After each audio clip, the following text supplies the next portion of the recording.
Hello and welcome everybody to Taco Movie Talks. This is the moment you have all been waiting for, whether you realize it or not, because I'm here with a very special guest and we have a very special episode.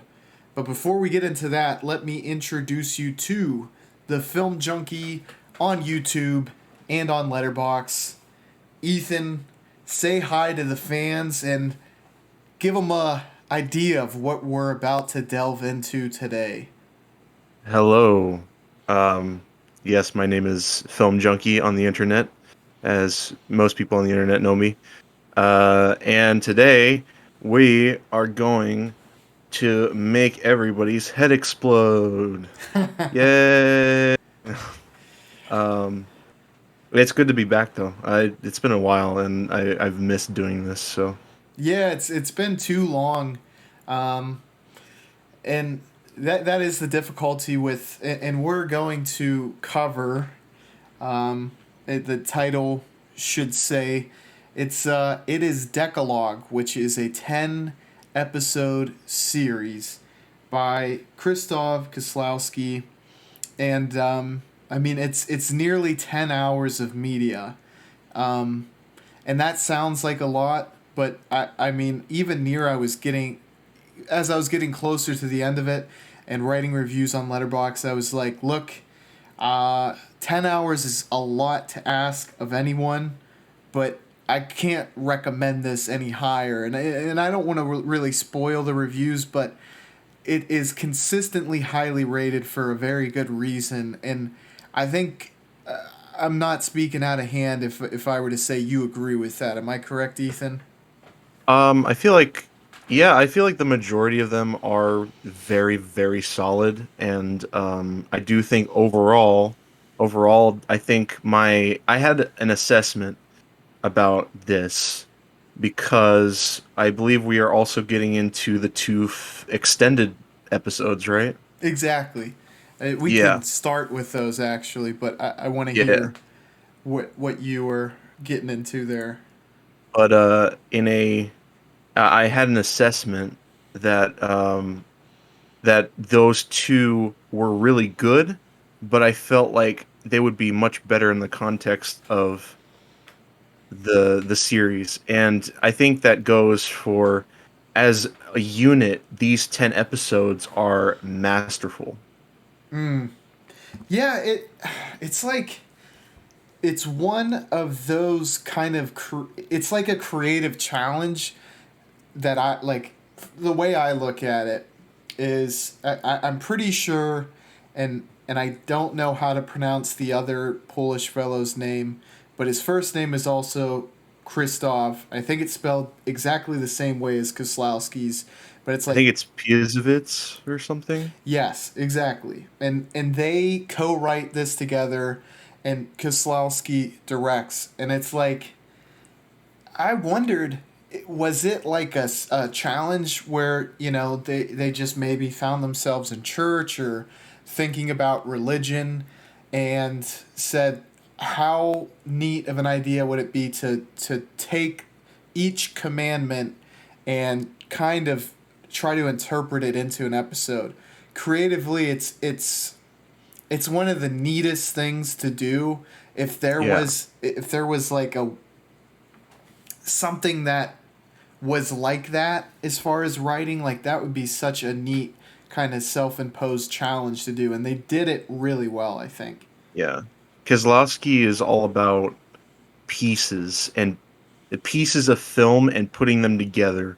Like with this Three Colors trilogy, he always takes these ideas and he thematically connects them like puzzle pieces.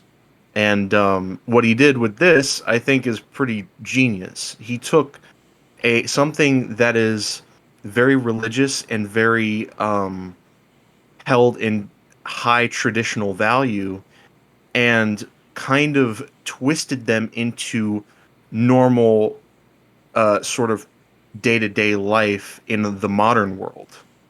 Yeah, that is basically how he was able to relate it in a way that everyone can kind of feel it is very relevant and connect to in modern everywhere basically, because even years after the fact in the United States it still feels relevant. Obviously there's cultural differences, and but it still connects in that way that speaks to the fact of how genius it was. And it was such an interesting watch.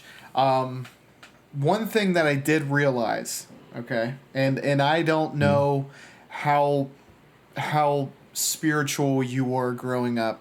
I went to Catholic school growing up. gotcha. Realized while watching this how poorly I knew the Ten Commandments, because I Yeah. I think they do them in order, and the thing about it is like especially out of the gate, some of them you feel like could maybe apply in a couple different commandments, and I would like that was part of the fun for me, especially near the beginning, was I didn't want to look at what the commandment was. I wanted to try to figure it out. And by the end, I think I might have got like two right besides the short film ones, but Mhm. yeah, I got to brush up on my 10 commandments. Yeah. Um, Well, well, the thing is that like, so I was Lutheran. I was born Lutheran, kind of raised uh in like church. I didn't go to sort of a school like that, but I did go to church when I mhm. was younger. Um and I was born Lutheran, which is close to Catholicism. Is that the proper noun usage for that? Catholicism, Um but yeah, exactly. Catholicism, Yeah. yes. And so obviously both of us have never been around the Jewish religion.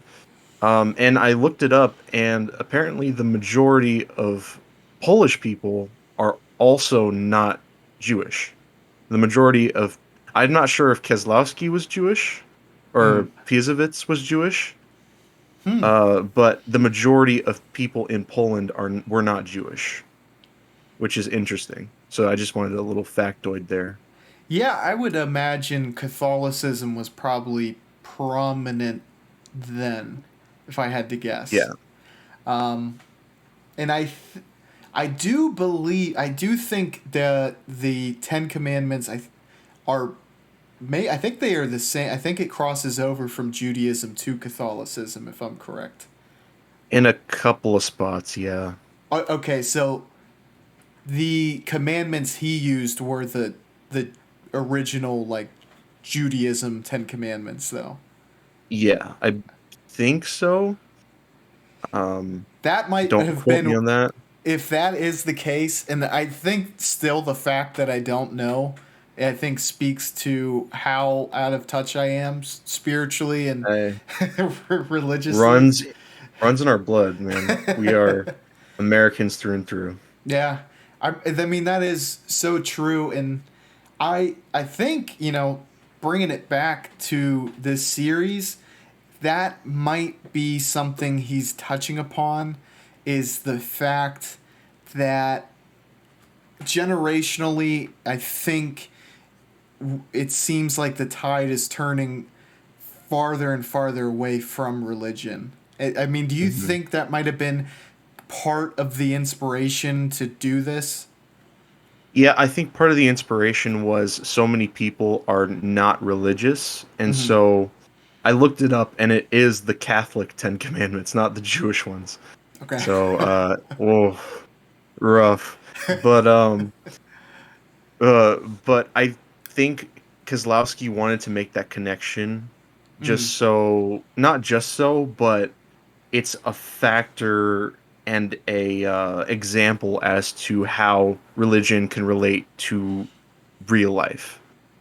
Yeah, exactly. And I mean, that is the thing. It's really the Ten Commandments are kind of like the touchstone, um, no pun intended, of like life. Like these are the tenements that this is what this entire entity should try to do. We should try to live better lives, and these are guidelines. At least from my perspective, and look, my perspective is just as useful as, Pete and Paul's, but and not the religious Pete and Paul, just Pete and Paul down the street. But that is Mhm. basically what it should try to do, and ultimately, it seems like generationally we can look in kind of criticize the things that go on institutionally in religion. I mean, Mhm. from your perspective,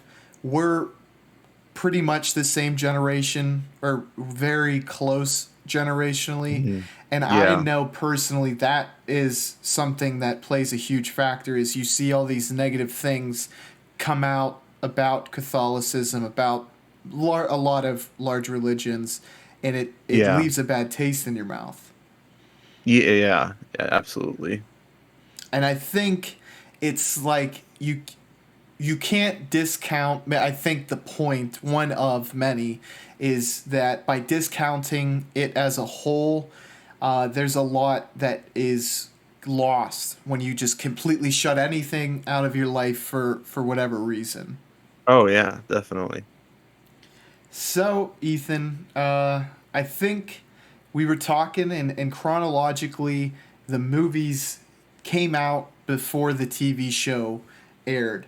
So, I think that's what it says on IMDb, but then like I see all these websites say they made the series and then they made the movies, and it's like, which one then? yeah, I mean, perhaps they held it, but from your perspective, the airing of the movies, or not the airing, I guess the screening, I mean, do you think that was a good idea? Do you think give people kind of a taste of it and it'll draw them to the show? Or do you kind of think like Kieslowski's name value alone might have been able to draw people to this? Well, Kieslowski, I don't know if he had a hit film before he did Decalogue. Mm-hmm. Like Three Colors came after After. Decalogue, and then he sadly passed away pretty early in his life, 1996. Um, and I don't know if he really had like a hit film before he did Decalogue. And I feel like by making those two specific ones movies, if they were in fact after they were released after Decalogue, then I think that was smart. But if they released them before, which according to like dates and everything that I could find, the movies did in fact come out before the TV show. I don't think that was the smart move, in my Mm-hmm. opinion. I just think that um, you go through the weeds, you go through all the stories, and then you find the two that are the best, and then you make extended versions of those. If those are intended to be more extended versions. I think I agree with you on that because it was a pleasant surprise that I enjoyed the episodes that were, from the movie. I think I enjoyed one more so than the other, but I think I enjoyed them both. I had more of an appreciation. It was just kind of an added excuse to rewatch, for lack of a better term. But Yeah. I I think a lot of people would look at it and say, well, I watched these two movies. Should I don't really know. I think there could be a few people who enjoy it but feel like they got enough out of it. Whereas I think that would be a mistake because there's so much to be gained through watching it as a whole. Yeah. One thing I wanted to get into, and uh, it is kind of the awards, which kind of ties into what I was talking about as far as his namesake, like his name value. And you're dead on the money because a lot of his accolades come, after this time period because the earliest one is the jury prize, which was for a short film about killing. And then Gotcha. he also won two prestigious awards for Color Blue, which that is your favorite. Am I correct in that of the The, three of colors? the of the three colors, yes, blue is my favorites. And then White got one as well. Yeah. So it definitely, I think this would put him on the radar for certain. And the one thing I will say, kind Yeah. of going back to another point, I think he did choose the right to make into movies, in my opinion. Ah, I see. As far like Commandment 5 and 6, the only other one I would maybe argue is Commandment 1. Mm-hmm. Yeah. Because I thought those were the strongest episodes.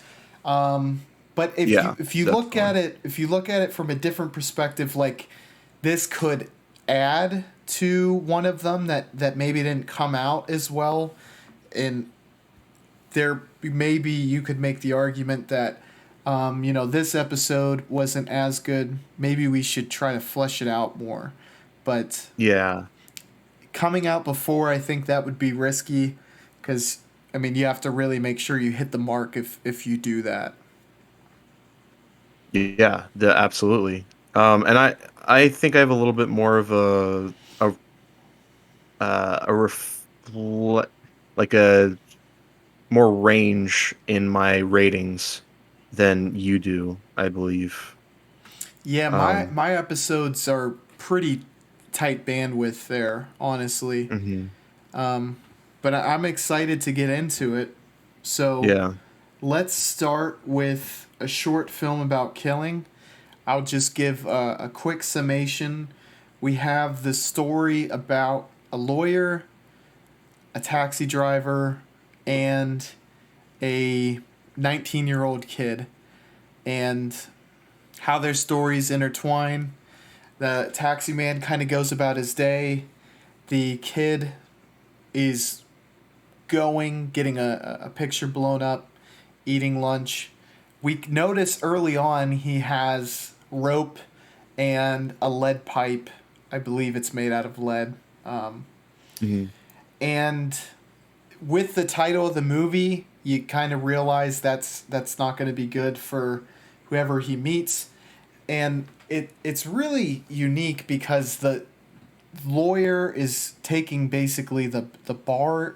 Like he's being reviewed by judges to deem whether he's worthy to practice. Which Yeah. I don't know. It's not the bar exam, but it's I think like a spoken exam, like an oral exam, I believe. And Yes. Yeah, kind of, sort of. it seems like he's giving his take on capital punishment and in a broader sense. I don't think he doesn't.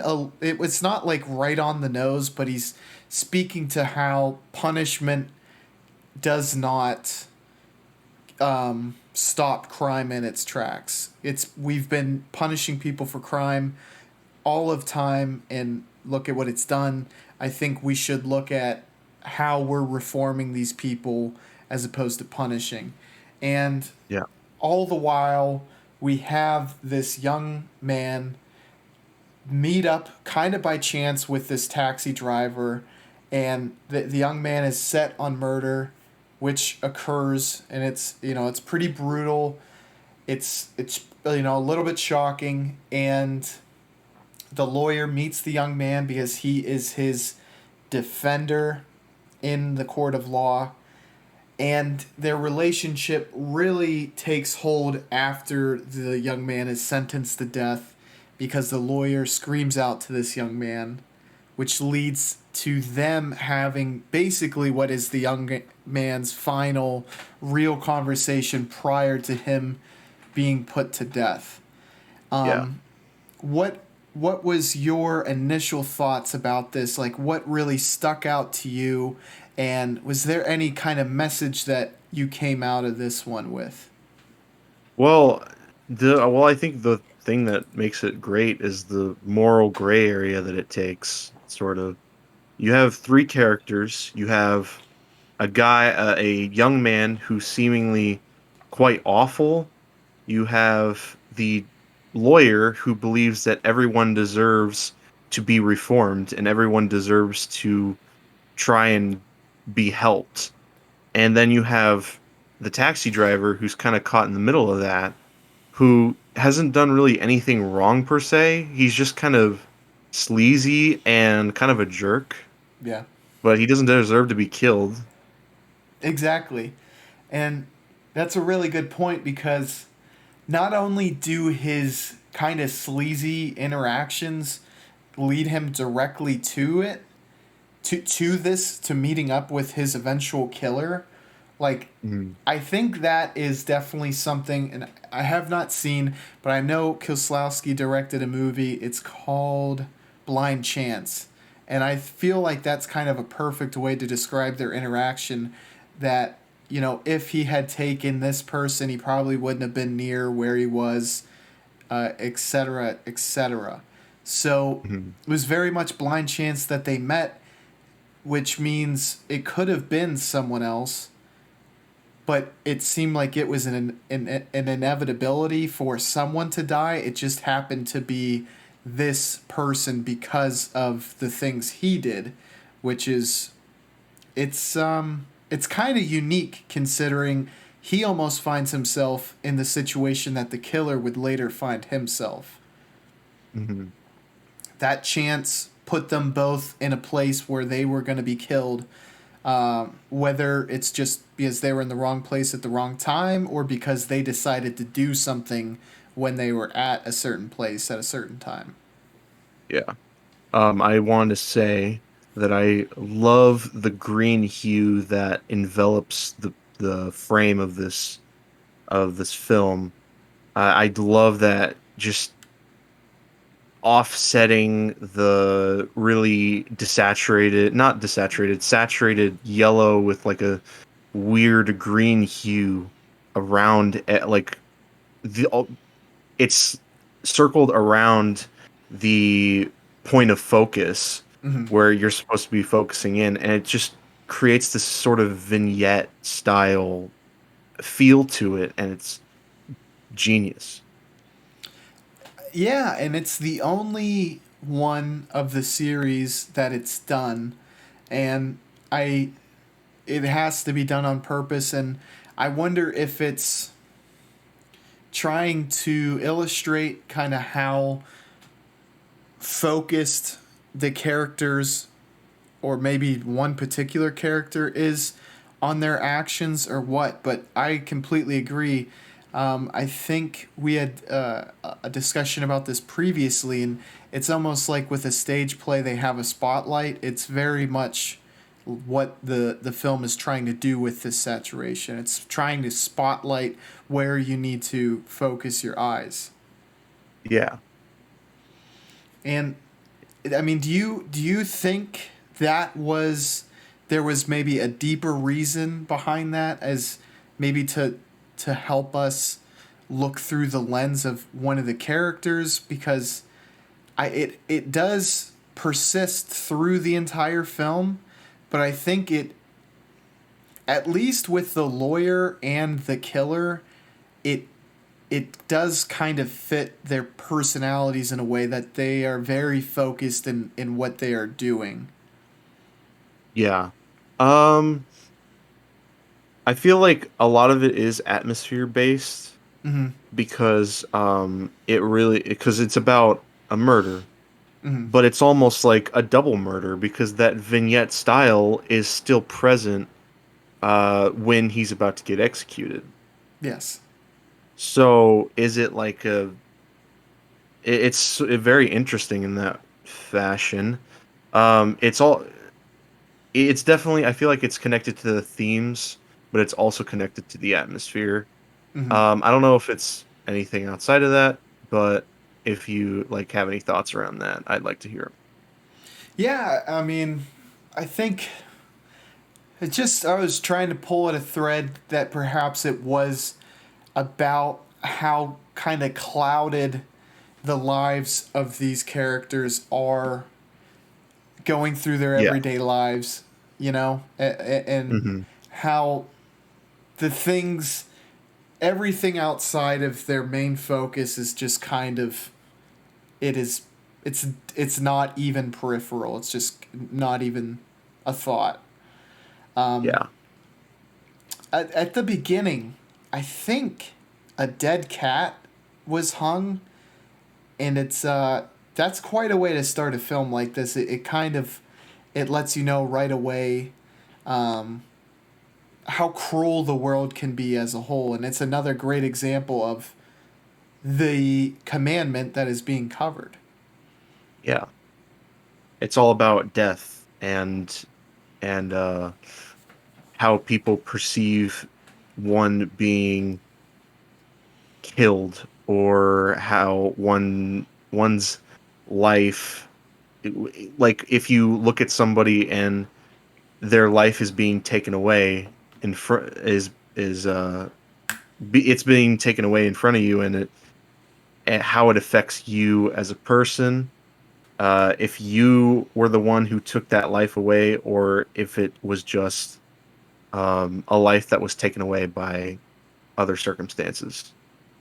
So one of the biggest dilemmas, I think, is from the mindset of the lawyer, where he mentions that he was kind of steadfast in his approach to how the justice system handles criminals. And I think with time, he's faltered and kind of went back and forth in his own mind about this. Do you think Yeah. by the end he has come to a complete conclusion about how he feels regarding how criminals are punished in his country? Yeah, I mean, I feel like the he definitely felt still that the man, the kid who was executed, it felt unjust for him to be killed like that. Mm-hmm. And obviously uh it definitely has to do with laws that don't apply to us, but it applies to it. But it you can make that connection, that universal connection, because obviously this is a different country, but we still have executions here. Mm-hmm. So is it becomes a dilemma um that the lawyer faces. Are is that murder all around is unjust to in his eyes, and which is like he's kind of the super ego of this entire thing. Mm. I mean, it dates back to the Hammurabi's code, in that, you know, essentially two wrongs don't make a right. So punishing Yeah, someone for doing something bad doesn't mean it cancels out the first wrong. Um, yeah, and I like the conversation. In fact, I thought the conversation between the lawyer and the young man who is a murderer, that was pretty much the highlight of the film, and I think it was also the highlight of the episode as oh yeah, well, where oh yeah, they're talking about kind of the past of the murderer, and I think it seeks to not only express to the audience that there's reasons why people do bad things, but also it's not an excuse. it yeah, it kind of, it puts you in a worse off situation by lashing out at others for your circumstances, I think. exactly, yeah, I love this film. I thought yeah. it was great.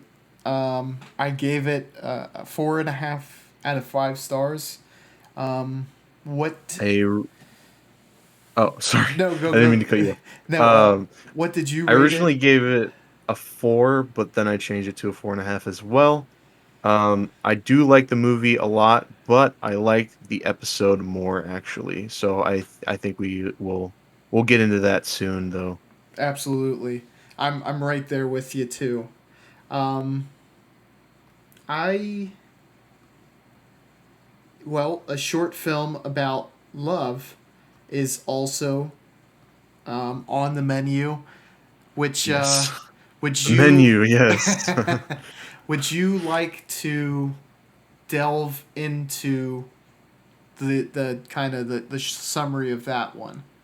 Yes. So a another kid about as young as the one in a short film about killing. He is kind of an isolated person. He is a virgin. He is uh, sort of shy and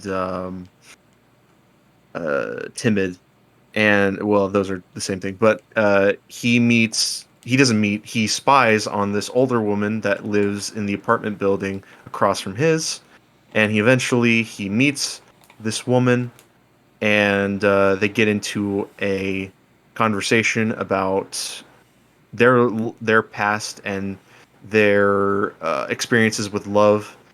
And when he sort of embarrasses when the when the older woman, sorry, embarrasses the younger man, he goes to the bathroom and attempts suicide. And this is a very interesting thing to note, is that the episode has a completely different ending than the movie. Mm-hmm.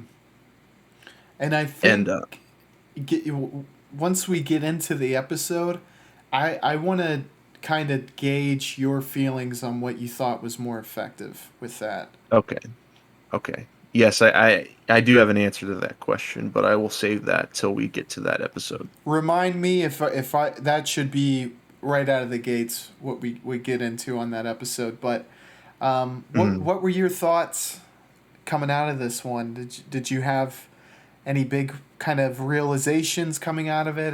Any thoughts? Um, well, I this one was also fantastic. It was about the same level as a short film about killing. Mm-hmm. It was one that I could relate to a little more because as a young person, obviously young people can also be in those sort of like young people in my year, I should say, people who were born in the same year as me have actually have gotten like that kind of love before, and but I'm in this kind of situation where I've never had that kind of love before, and so it's not from the I'm not in the same fashion as this guy as I spy on older women from different apartment buildings, but I understand his sort of want to understand what love is, and because he doesn't really truly understand what that kind of love is. Yeah, it's so.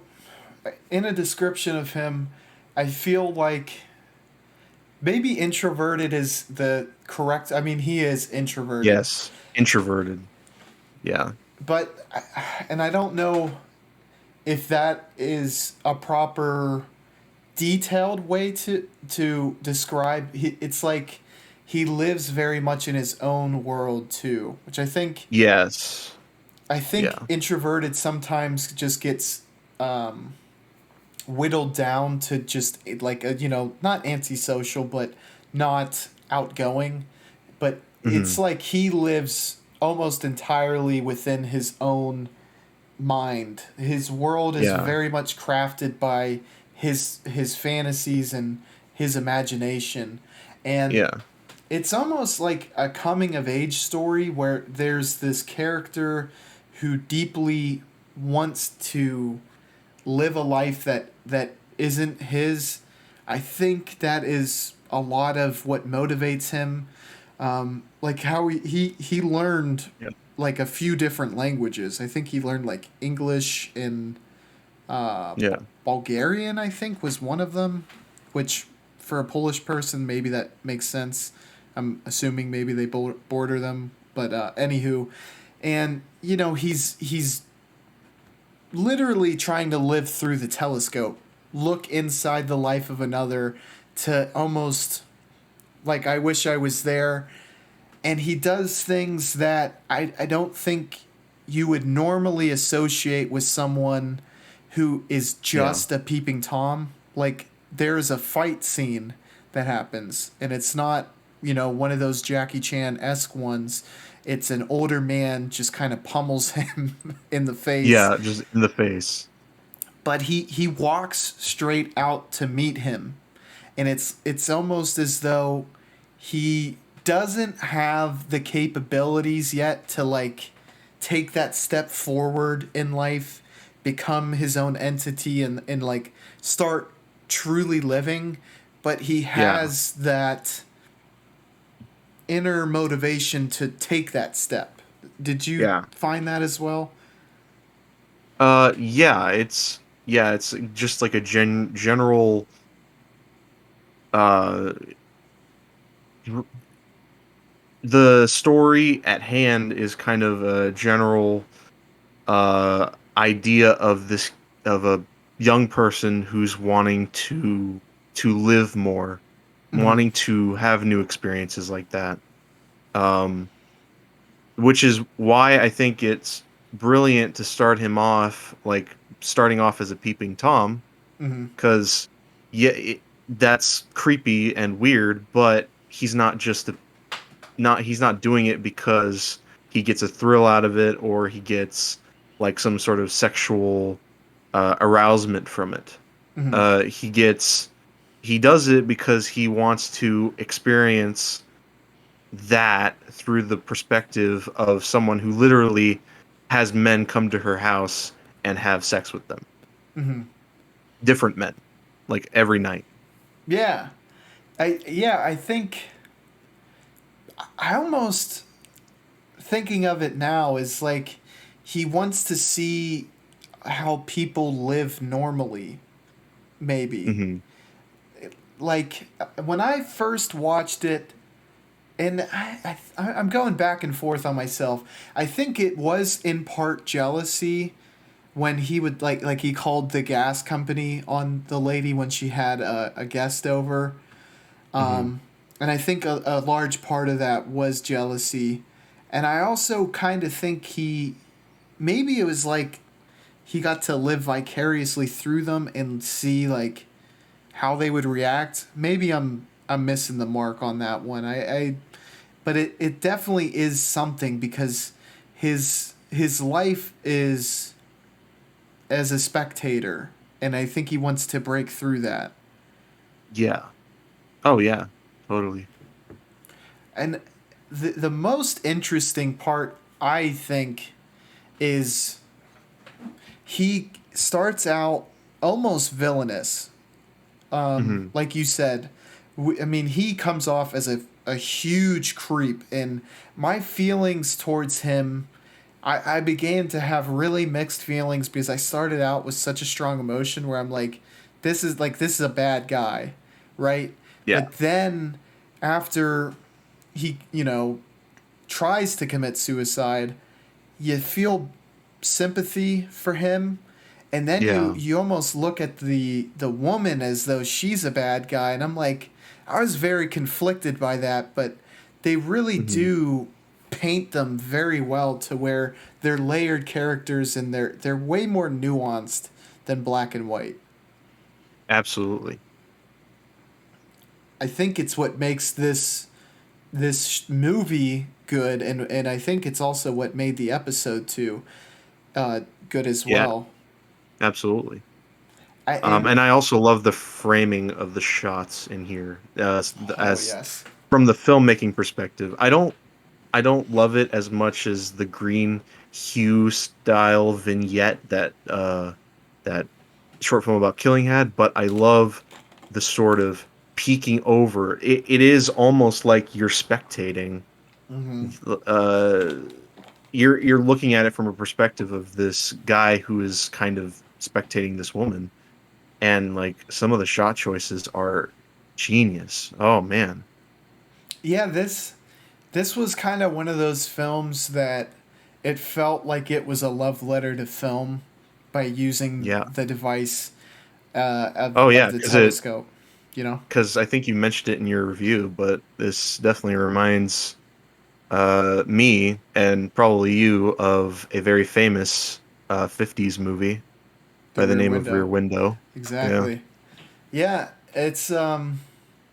it allows him to really showcase his skills in that department when it like shot choices, cinematography, framing, Yeah. everything was really great. And Yeah. one of the last things that I wanted to mention was I loved how we end up with one character longing, wanting another, and by the end, the character who was being kind of spectated becomes the person spectating who then Yeah. wants and longs for what the other person has. Um, Yeah. and I think that speaks a lot to the sin itself. What do you think about that? The sin, are you talking about Of command yeah, oh yes, yes, yes. the commandment? Yes, yes. Oh yeah, thou shalt not commit adultery, I believe is the commandment. Mm-hmm. Um yeah, it speaks a lot to the responsibilities of sex and the sort of taking these seemingly black and white stances on sex and sort of slowly but surely turning it into like a color spectrum. Mm-hmm. Yeah, and it speaks to kind of almost envy too, where Hmm. looking at the life of another, you don't truly know what you think is such a bad thing, maybe about your life, could be something that is missing from the life of another. Is, I think, Yes. something you can come out of this one thinking. Hmm. Because it's like, the woman who is seasoned is also jaded, and the man who is completely inexperienced is naive, but it allows him to look through it of the lens of optimism and her Yeah. pessimistic, and it's something that once they cross a certain line where she brings him over to her side and vice versa, it can't Yeah. be undone for either, and it I don't know if it has negative consequences for the woman besides heartbreak, but it Yeah. has negative consequences for the man in that I think it has made him jaded very quickly. Hmm. It was right up there with short film about killing. I actually, as far as the films go, I have this one just slightly eking out the short film about killing by a hair. So, but I also gave it a Hmm. 4.5. Yeah, I think I barely prefer a short film about love. 4.5 as well. And they're both really good. Yeah. I think we said this earlier for the viewers, and I would look even with spoilers and all. I would definitely check them out. Would you recommend series then movies? Yes. I think I would Absolutely. too. I think I would too. Yeah. Well, without further ado, let's jump into episode 1, which is about the sin, "Thou shalt have no other gods but me." And it Hmm. is I guess family drama would be the right way to Yeah. explain it. We have Yeah. we have a mother, we have an aunt, we have a child, or not a we do no, we have a father, an aunt, and Yeah, a child. yeah, father, aunt, and child. And the father is super into technology.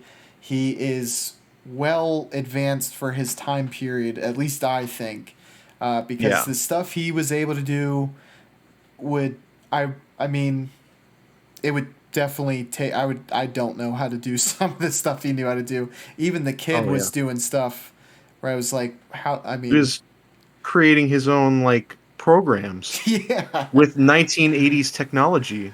I mean, this that kid is a genius level. Like, he's got like genius level intellect. He was literally locking the door and turning on the faucet with the computer. Yeah, Um, because he created that program himself. How? I don't know. Especially for the 80s. it in little known fact, this episode was a documentary about Steve Jobs' younger brother who he did not make it, however, and we will get to that by Mm, the end of this episode. Um, gotcha. it was just an attempt at a joke, and sometimes you swing and you miss, but I live by the rules Yeah. of Wayne Gretzky, and you miss 100% Oh, you of the tried to make a shots. joke? You tried I was like, it was funny. It was funny. I was just like, oh, I don't know if you were being serious or not. Oh, no, yeah, no. Well, yeah. So we have the child who, do they say his age? Is he? I think he's younger than 10. I think he's like 9. Yeah. Um, he begins to wonder about God. And the Mhm. dad he's very straightforward with him. Very scientific. He's more Yeah. scientific thing. And his aunt is more religious Mm-hmm. and is kind of isolated from that technological and scientific world, and views more of her perspective from a religious standpoint. Mm-hmm.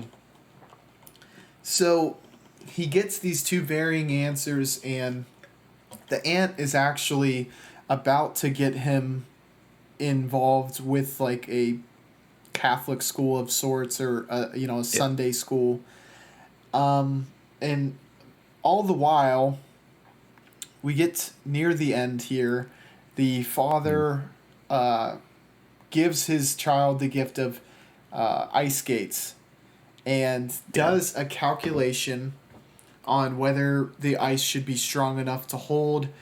Lets the kid go out and skate, and then the next Yeah. day child goes missing. There's kind of a huge uproar as to what's going on, and at the very end we see that it was his child who fell through the lake and seemingly, or I think we're led to believe, perishes, because I mean he was in the water for quite a while. Well, But yeah, he was in ice cold water, and he most likely drowned. yeah. I mean, unless it was one of those miracle situations where the cold preserves you. Um, yeah, it seems like it's good night Irene for the little boy, but it is Yeah. I mean, ultimately.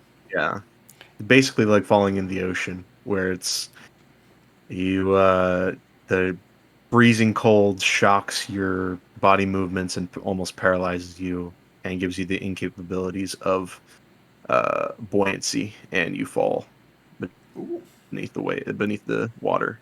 So And one thing that I do know is it, it was probably that effect. It is harder to hold your breath in cold water than oh warm yeah, water.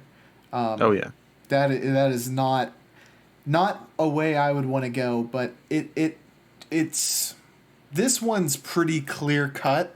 And looking yeah. at it's like if you worship technology at the level or almost as opposed to God, a religious being, um, Hmm. then that blind faith can lead you astray. Is Yeah. is that the That's way? why I on my letterbox review, I start off with "Move over, God." There's a new one, and it's called Science. um, yeah, it's I kind of that doesn't sum up the movie, obviously, but it's definitely a question of trusting God and trusting religion and trusting science. Um, Science is sort of the god of the the First Amendment's kind of namesake. Thou shalt not bow down to other gods. Um, and science is kind of the other god, I guess. It's and it's very prevalent now. Um, and in the 80s it probably, maybe a little bit less so, but now I think people it is, you know, research off the internet is gospel to a lot of people. And Yeah, I think without really realizing it, people do almost look to technology as its own insular kind of community in a way. And yeah, it's, I think, just pointing out that there is dangers to that, as we were speaking, how we are moving and drifting further away from religion. And I think it's Kieslowski's answer in that there can be a detriment to that. yeah. If you put your blind faith in science, uh, there's a chance that it's gonna go.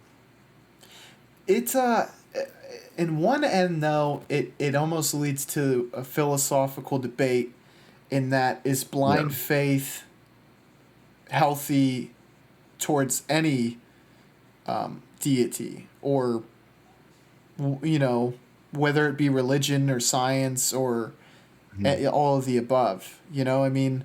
And I don't know if Yeah. that was their intention or not, but it feels like blind faith can be destructive. Yes.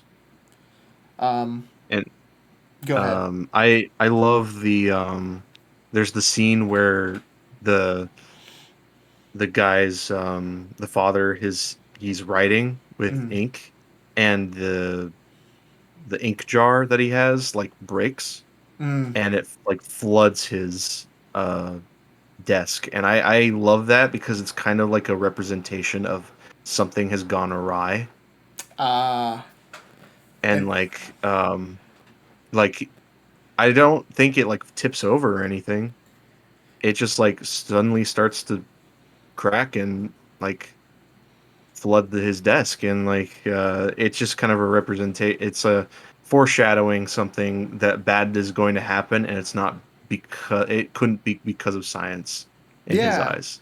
like there are inexplicable, miracles, are just they're in a negative sense too, that just sometimes can't be explained.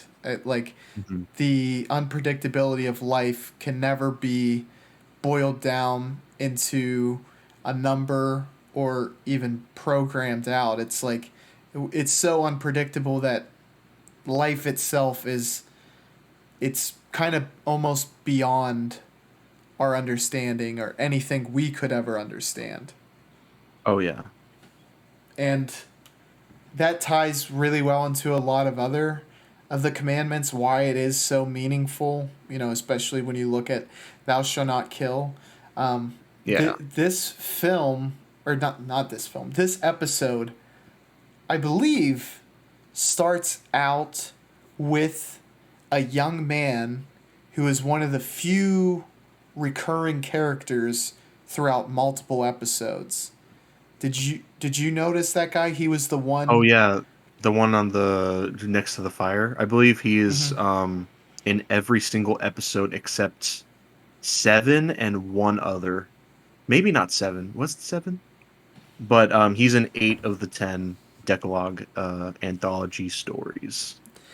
Am I right in this assumption that he, because I think they pulled two bodies out.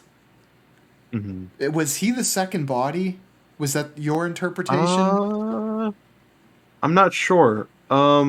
Well, my interpretation of him as a character is that he's just watching over all of this, Mm, and he's sort of your he is in very pivotal moments. Um, I think he was there when, if I might be wrong, but he was there at the pond next to the fire mm-hmm, when what's his name, Pavel was also at the pond, and it's like it's just like him watching over the characters, and obviously the kid gets ideas of going skating on the pond, and he gets ice skates, and he falls through. So it's definitely foreshadowing something bad there as well. mm-hmm. Um, at least that's my interpretation of his specific role in this specific episode. Yeah, but because when I first watched it, I didn't quite realize that he was going to show up so much. Mhm. And you see him next to the ice beforehand, and I thought just after the first episode that perhaps he walked onto the ice near the kid, and that weight was what allowed the ice to break through, and that was the reason for the drowning. Now I'm Yeah. not quite sure. Now I'm thinking maybe he was the guy he maybe tried to save the child and passed that way, and that he's like somewhat of a benevolent character who maybe sacrificed himself, because I don't know if the timeline of this universe corresponds with how the episodes air. hmm Well, Um, because I think they both, all 10 of them take place around the same time, and mhm. all of them take place in the same sort of area. They're all in Krakow. Yeah, and they mention it by name, and then Oh no, not Krakow. Sorry, Warsaw. I think yes, they're in Warsaw. I think Krakow is mentioned in one of the later episodes though, but they Mm, they continuously talk about, well, not continuously, but it starts out as though it's like a series that is completely unconnected, and it builds on the connectivity throughout the episodes, which I thought was a kind of a cool touch, because yeah. not that I don't know if their intention was to misdirect, but as you start to pick up that it's like, okay, these are all hmm interrelated, I found that to be neat. But In that aspect, it feels like a TV show, but I feel yeah, like this is more 10 short films than 10 episodes of a TV show, because they're all very different from one another. exactly. And it's used so sparingly that I think its effect is just trying to show that all of these commandments and the breaking thereof all exist in one world. We experience them every day. They're all Yeah, around us. yeah. What did you rate this, and any final thoughts on this one? 4.5 out of 5, and I really liked it. It was definitely one of the standouts of the series. I agree. This one, I gave a 4.5 as well. Yep. And I thought And it this is was. where it goes down. No, sorry, go ahead. No, it was pretty good. Yeah, It was one of the strongest. I thought it was top three as far as episodes go. yep, I Then agree. we have "Thou shalt not take the Lord's name in vain." Would you want to summarize this one? Is it the Lord's name in vain? I believe so, unless I. Oh yeah, you're right. You're right. Sorry. I was like, no. Honestly, to be completely honest, this I'm just gonna say up front is my least favorite of the entire series. and Wow. because I do not remember the plot. So, uh, okay, now I remember. So there is a woman, a married woman, who has a husband in the hospital, and she tries to consult the doctor as to whether or not he's going to live or die. And she really needs to know this because she was actually impregnated by another man. So if he lives, she has to get rid of the baby. If he dies, then she can keep the baby. Um, and that's the general gist. I don't know. You could go into specifics, but I honestly don't remember much about it. So I want to. Did you feel like the plot was like almost too convoluted? Like it felt like it was a movie plot. Is that part of the Well, first reason? things first, I think the themes are a bit of a far stretch from taking the commandment and turning it into a modern style story because um from like I got some help from like learning about it online, of course, but it definitely seems like this is about a woman and her say in uh and her decision in something that a decision that she wants to make and she needs to make. Mm-hmm. And I don't here so it's one of my least favorites because I felt like it was a little more blunt, not in terms of uh the not in terms of the theme, but I think there's no gateway, in my opinion, to make that connection. And I thought the story was solid. Honestly, I don't know if I would call it my least favorite anymore because the more I thought about it before we did this, the more I thought that there was one other episode that I was possibly even more forgettable. Mm-hmm. And I'm glad that's going to be yours to talk about the plot because I honestly forgot. And it was a solid story. It just I don't think the connection was there.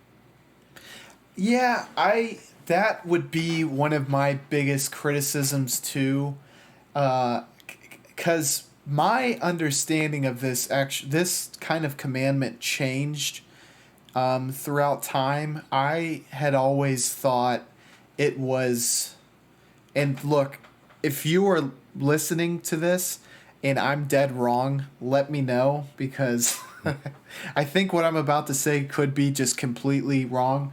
So, growing up, you hear this commandment, you think you don't say Jesus, you don't say Christ, you don't say God, okay? That's what I had always grown up thinking.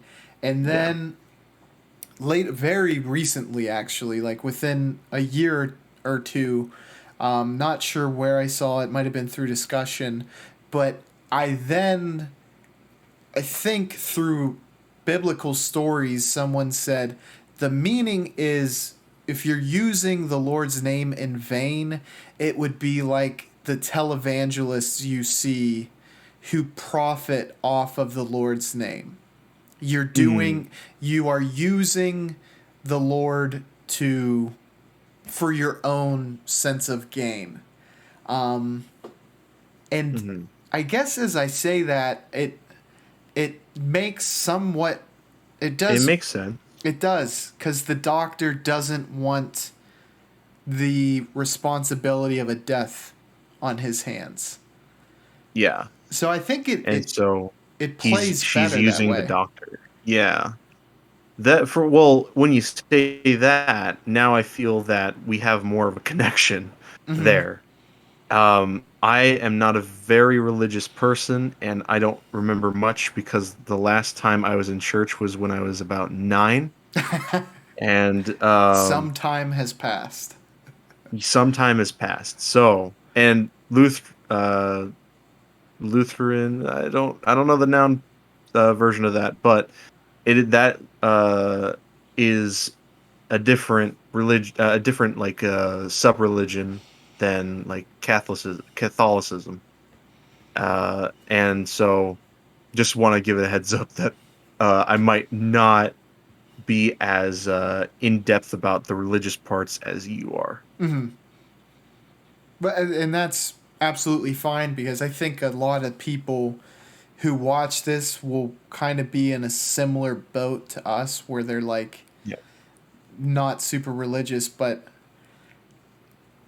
it it comes down to I think the moral decision of it is it is nice where it's like it was because it does stem from a very profound quandary, which is like what would be the right thing to do, especially knowing the case. But he also here was one thing I was wondering. I was Yeah. like, it is weird that in Poland they can't tell you what's going on. Yeah. Now I've heard that doctors will generally try not to say, hey, like, 6 months and it's over. Like, Hmm. they'll kind of say it in terms of, like, hey, do stuff that you like in the next couple weeks. You're not going to be feeling great, you know? Hmm. But they were like, you could barely talk to the doctors, and that is completely different in the United States. Oh yeah, for sure. So that was a little bit weird, but I kind of get that she was really cornering him into a situation that it was a bit unfair. Hmm. And I think it might have been intentional that it's like they're painting her in a light where you don't super sympathize with her. Yeah. Infidelity, I think, is something that irks people Hmm. on many levels. I think most Yeah. people are going to get pissed about that, Yeah. whether from personal experience, whatever. But so, but I think it's trying to paint that because it's like, okay, but does it matter if Yeah. she was in the wrong that he led her astray? Yeah. Um. Uh. It, maybe I should have done more research, but I think it is the example of why I like this series so much and why I think this episode is kind of a weak spot Mm-hmm. because you would be able to make that connection because you have that knowledge, Mm-hmm. but I feel like the reason why I love this series so much is because you're able to understand religion from a more humanistic perspective. Mm. And if you don't know the religion for this, then you're just left kind of astray. I agree with you there. That would be a hard connection to make without that knowledge. You know what I'm saying? Yeah. So I could completely see where you're like, this one just didn't hit for me. But I think I liked though the one conclusion that was despite the fact that the doctor lied. Well, and maybe I read into this one wrong, but it seemed like the husband, what he reacted completely differently than what the wife expected. Do you agree? Yeah. I think so, yeah. So it was like even out of sin, there comes a goodness, for lack of a better Hmm. term. Yeah. What did you rate this one, and any final thoughts that you have on it? Um to say it's the worst, meaning that it's definitely not terrible. It's a solid foundation for a story. Not a foundation. It is a solid story. It's just I think the connection for me personally was not there. Hmm. So for that, I think I give it a 3 out of 5. Okay, this one I gave a 4.5. Yeah. Actually, um, Wow. I liked it. Um, I think I was definitely still riding the high of the Hmm. two movies in the first episode. First episode I thought was really good, and then this one, I kind of liked the moral dilemma, and I loved the unveil of the central conflict because they are very slow to reveal that conundrum in that why does this wife want to know so bad? And I Oh like yeah, the build up. totally. Oh yeah, totally. Um, you know, good to disagree, and I definitely agree with what you're saying. I could absolutely understand it, but for me, it just didn't work. Absolutely. Um, let's go to the third episode. This is Remember the Sabbath Day to Keep It Holy, which Yeah, is Sunday, yeah. and it is Christmas Eve Sunday, Hmm. and there is this woman named Eva, and she kind of set out a goal to spend, I don't know, until 7 in the morning with Janus is his name. It is Yeah, a person that she had been with in the past who is now a father to by saying her father is missing I believe it's during her husband, right? Husband. yes Hmm. they they kind of unveil a story in which they had an affair earlier on and kind of leads to an introspection about their lives, whether the affair was maybe if they should have stayed together, what have you. And in the Yeah, end, the husband comes home, and all is well in the world. yeah. What were your initial thoughts on this one? Um, I I do like this one a tad, not a tad more, a bit more than two, but I really liked there is definitely it was a film about what to do with time, and what this woman decides to do with her time is to reflect. And so she kind of deceives this guy into sort of reflecting with sort of like reflecting with her, and he ends up reflecting back, and it just becomes like a whole conversation about reflection of time and using time to reflect on time. Yeah, I think that's a really neat way to look at it. Um, Honestly, kind of the perspective that you had from the previous episode I had with this one, Hmm. to where I think I Yeah. might have looked through it in a lens that made it not resonate with me quite as much. Hmm. Where it felt like what they were doing wasn't, I guess, to kind of tie it into what your outlook on it was, this wasn't not a productive use of time, but it was like by indulging, it's almost like you're taking away from what you could be giving to what is truly important in your life. Does that Yeah. make any sense to you? Yeah, and it's definitely not a good thing of what she's doing. Um, like uh, spending your time reflecting on the past is not by any means like a great thing. Mm-hmm. Um, you should definitely take past experiences into account when you apply them to the future, Yeah. I think.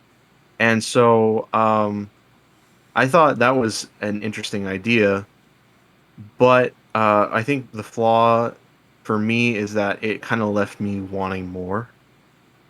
I agree. I completely agree with you on that. This one, Um, I have trouble remembering this one, honestly. And mm, I think it kind of ties into what you were saying. There was I wanted that kind of that meaty punch that we yeah, had gotten in very one. frequent. Yes, exactly. Yeah, Whereas this one is very reflective. It kind yeah, of it's a much softer approach, I think. yeah. I want to make note that we talked about a uh a movie that from a filmmaker that I suggested privately that we talk about next time. Hmm. I don't want to reveal that just yet, but um,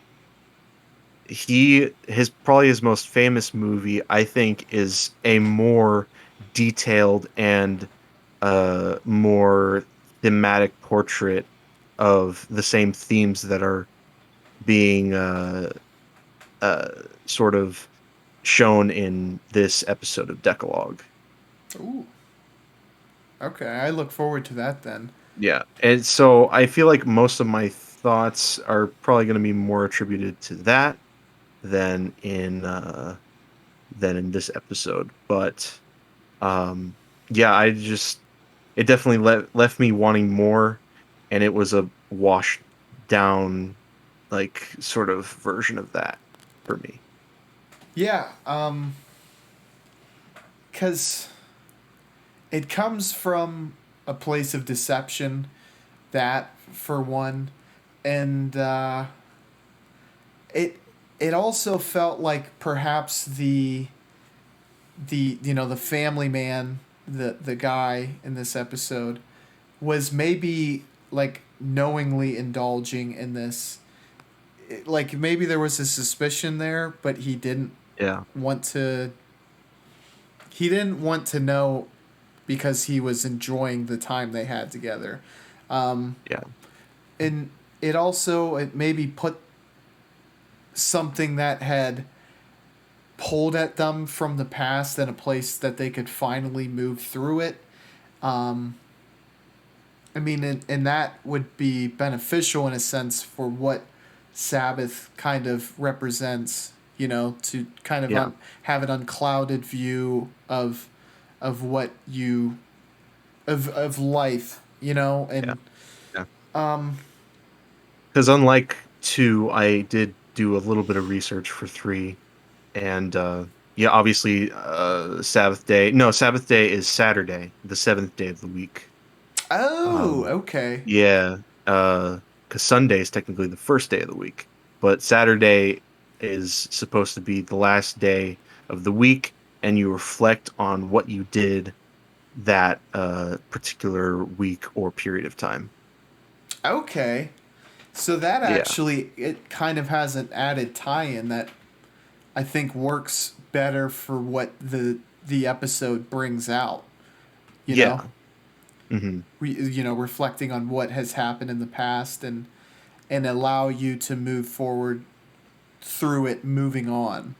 Uh, yeah, which is kind of something that I think does happen, where some of these episodes aren't quite um, like breaking the commandment as opposed to withholding the commandment in a way. Mhm.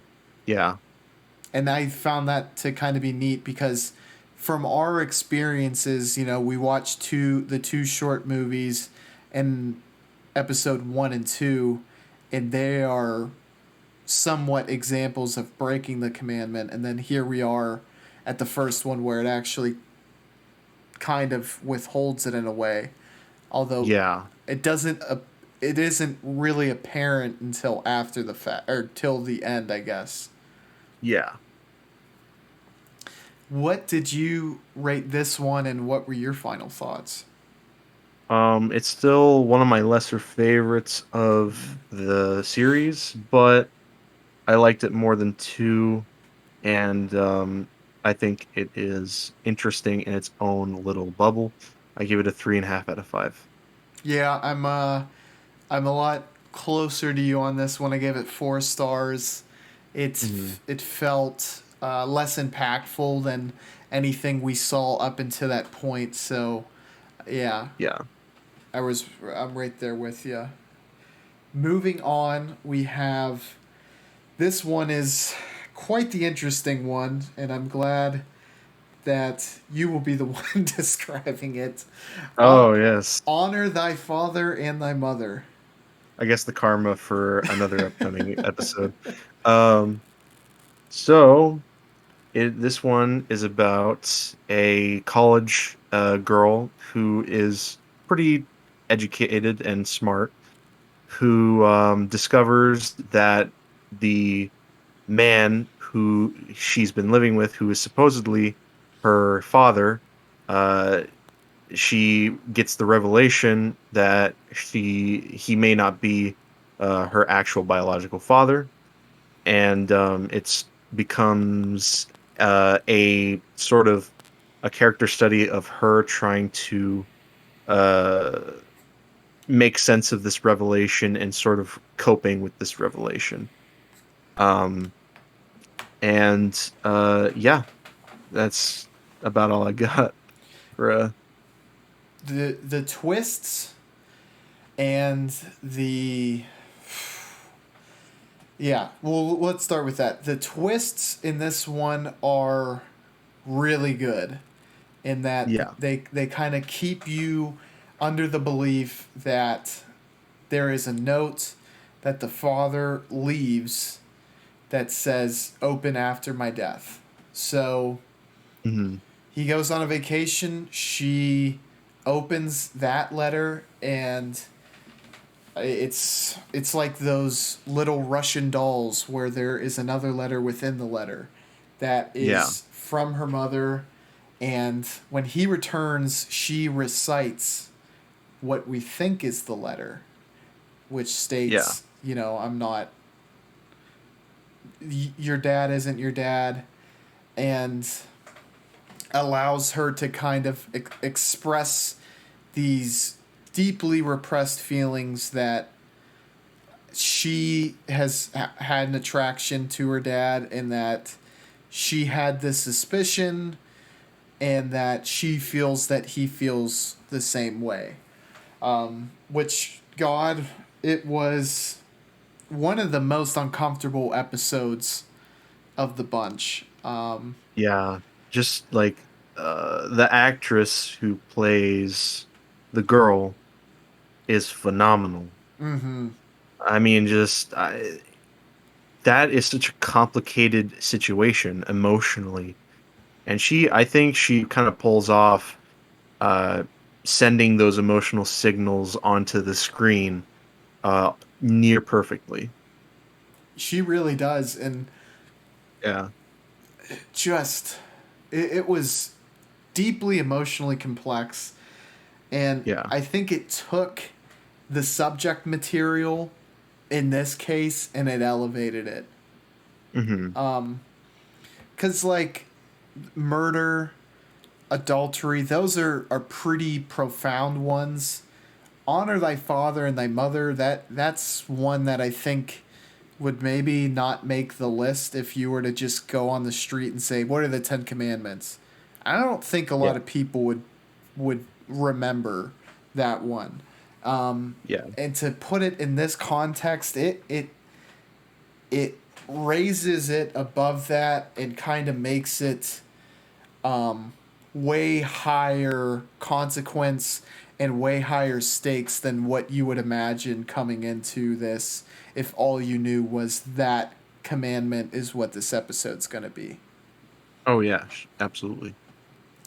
And where there is a point where it is, it is she has taken her shirt off and basically is like, I know that you like me, or it's already been divulged that he's looked at her in that way, but he Yeah. refuses to like kind of Yeah. do that, covers her up, and then Em- Embraces her like a father figure would. exactly, which is kind of I think what it's trying to say is like always keep that relationship sacred. Yeah. Um, and it doesn't quite matter who biologically is your father, but whoever who has raised you needs to be kind of held in that esteem for the sake of humanity. For sake Honestly, of your own humanity, yeah. yeah. Um, that is what made this episode genius for me because Oh yeah. I don't know. You would be hard pressed to kind of calculate a better premise to truly show the weight of this commandment. I don't know if there would be any better way to do that, and at least in my mind. I Something interesting I thought of was I think most of these in terms of like saturation, I think most of the episodes are very desaturated, Mm-hmm. with the exception of 5, but also I feel like it was a little more like light, Yeah. more colored in the start of the episode, but then it turns into a more stark, dark story when when his her supposed father leaves. Mm-hmm. It starts to get like more visually desaturated. Yeah. And I agree with you on that. That it is as her letting into these, I don't know if temptations is the right word, but that is spoken through the saturation as a loss of her purity and humanity in a way. Uh, and one other thing I wanted to touch on too is that this also seems to tell a tale from the opposite side of the aisle, in that the daughter seems to almost honor the mother in a way by how she kind of looks towards her artifacts to try to get to know the person she was, because she wasn't alive very long during her mother's lifetime. Yeah. I thought that was a nice touch, and the Yes. the coup de grace for me was the ending where the daughter unveils that she never actually read the letter. Yeah. Yes. That part, it definitely gives me mixed feelings about the daughter, and her motivations, but it was quite the twist for the episode. Yeah. Pretty nuts Definitely. that she was she was like willing to go through with that, like not really knowing for certain. Um, Yeah. but I think it was, and it was definitely necessary for them both to not ever really know, because it almost kept that temptation alive if there was to be that 100% knowledge on the fact. Yeah. What did you rate this one, and what are your final thoughts? Um, I originally gave it a 4, but I bumped it up to a 4.5. I think it's one of the better ones in the series. Mm-hmm. Simply because, yeah, that it's definitely like not questioning a romantic relationship, but questioning a parental relationship that I think is a lot more. The connection is a lot more there, Mm-hmm. and it's so super interesting, especially when we're talking about it now. So yeah, I give it a 4.5. I agree with you. Gave it the same rating, and um, definitely kudos to the writers on this one, Oh yeah, Kieslowski and how do you pronounce his name again? Kieslowski, I believe. Or the other writer? Did you just say it? Oh, oh, Piezovitz. Yes. Um, they nailed it on that one, for sure. Next, we have "Thou Shall Not Kill," which is based on the footage from a short film about killing, Decalogue Yeah, 5. And I thought all the cuts they made did not tarnish the episode whatsoever. Um, oh yeah, Obviously, plot remains the same, and I think the brevity of it is, it's yeah, cutting 30 minutes, but it added to the pace. I think a lot of what the lawyer was saying, as opposed to just being in the office, was played over actions being done yeah. instead as a way to shorten time. That was Hmm. something that I thought was a really good idea, and Oh yeah, yeah, I thought it was a plus, honestly, doing it that way.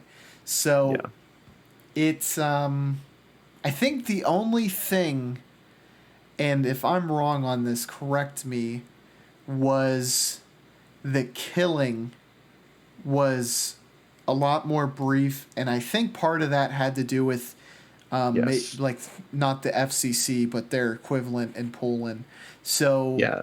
The television is a lot more strict than movies. It goes the same thing for TV in Poland as it does for here. mm, Um, and so they probably had to cut that down. yeah, and obviously, so from a comparison standpoint, because I mean that's probably the best approach for this, considering the detail we went into on the film. That was Yeah. something that it was the only net loss, because Yes. that the brutality of that, I think, really it added a nuanced take to everything. It Yeah. it makes you look at it from an even deeper gray area, Hmm. and that was really the only thing it lost. But it ended up in a place where I think my appreciation was the same, but it being a rewatch was what allowed this episode to benefit in my mind and in my ranking. Um, did you feel that way for not only this but the other one? The fact that you almost got to kind of redigest it and give it another look helped your appreciation in that way.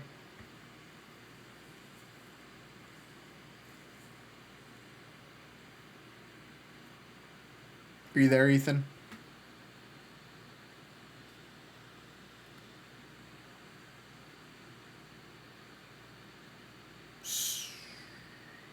You hear me? And we are back. So, did you feel like you got a better kind of understanding after rewatching? Yeah, I agree with you on the brevity part. I think the film is trying to make it more than it really is, and what it is to me is a vignette. Mm-hmm. And I think this episode, making it into an episode, perfectly captures that. And I think in saying that, it is without a doubt a masterpiece in its own right. Mm-hmm. I completely agree with you on that. Um, I mean, from that standpoint, there's not much cut. The killing scenes, that really the only thing I truly noticed, and yeah, if that could have been shown, that probably would have been Yeah, something they did show. But um, it really did benefit from the creative editing they did to take out 30 minutes and really not lose much. I think the only other thing was the lawyer's kind of celebration after he passed his exam, and Hmm. uh, truly, I think it just gives you more in the mind of how excited he was to be in this profession, which then Yeah. gets kind of offset by the difficulties of when you lose and having to see someone you represent be put to death. Yeah. But that takeaway wasn't. I feel like it wasn't as a whole a net negative. I felt like Yeah. it ended up in a very similar place, and I gave this one a 5 stars, and Yeah. It's a 5 for me too. yeah. Any final thoughts on this one? Um, I wanted to point out. I wanted to ask. So uh they elongated the celebration in the movie, right? Or is it in the movie at all? Oh, he goes to the cafe with his girlfriend in the movie, and Oh, in the episode it's cut completely that's out. right. Yeah. Yes, I actually, honestly, I believe that was a good choice. It Yeah, it didn't really add a whole lot. I think you still get the yeah, point. Um, yeah, so yeah, moving on, we have another one that is shortened from its short film, and yes, we didn't discuss, but we brought up the fact that the ending changes on this one, and yes. you prefer the episode ending or the movie ending? I prefer the episode ending. Okay, okay. Yeah, I think so. I think I do too. And although one thing I will say is, and this might be counterproductive to saying I like the episode ending, is having that knowledge is what makes the episode ending better in my mind. yeah, Um, but it doesn't bang you over the head with it. It is what kind of makes the ending better in my mind. Do you yeah. agree? It's like a really subtle showing Oh you yeah. that feeling, you know? Oh yeah. Totally. Um, That's what I loved about it. It was more subtle, but it was enough to where you could get something out of it. exactly. And well, and here's kind of another way to look at it. Um, the movie, I think, focuses much more on the woman's perspective and how it has impacted her while only kind of slightly alluding to the boys, whereas the episode I think focuses a lot more on the divinity, or how the boy took it as opposed to the woman's. Do you kind of Yeah. agree on that? Yeah, I think I do. And it seemed I think if you watch both, you get a kind of more complete picture of how they both felt at that time period, and how that kind of break is going to affect them moving forward. Yeah, totally. Because I think in the movie, am I correct? And this is going to test the memory a little bit, but Yeah. I think the boy had his scope pointed at a different room, and that is kind of the allusion to the fact that he had moved on. Are you talking about the movie ending? Yeah. Oh, yeah, I think that was maybe. I'm not sure. 'Cause I guess so like in the episode ending, he just says out, I stopped watching. Yes. and and I've moved on essentially. yeah, and I I didn't recognize that because I definitely after I watched the episode, I rewatched the ending to the movie, and that's something I didn't even pick up on. See, it's So I think it could have been something I easily might have misinterpreted or misremembering, because I know she envisions watching herself when she spilled the milk, and that the boy was like comforting her, as though that's something she was longing for. I thought yeah, right before it was pointed at another woman, and that might have supposed it might have been something we were to interpret as her, but I could be wrong on that. I think it was either her or it was actually another woman that she was looking at initially. Mm.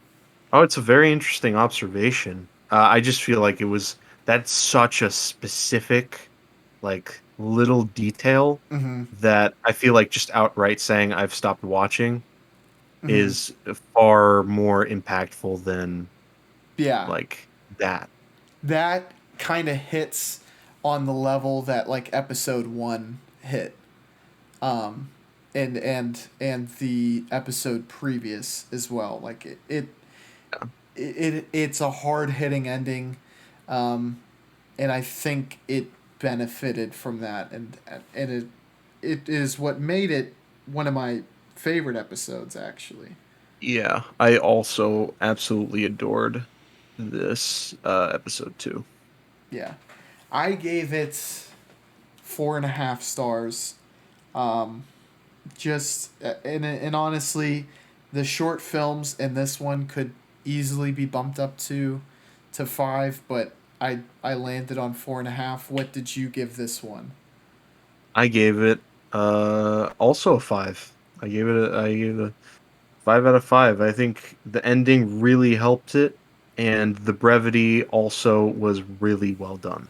So Was there any other noticeable changes that you noticed? the scene where he is in the woman's room is significantly shortened.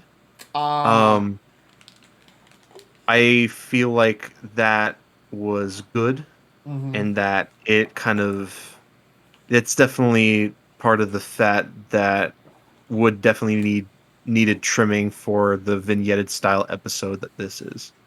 I agree. It made it more uncomfortable in the movie. So if that's what they were going for, they nailed that. Yeah. I think from a viewer's perspective, though, yes, that is something that you can definitely live without. Yeah.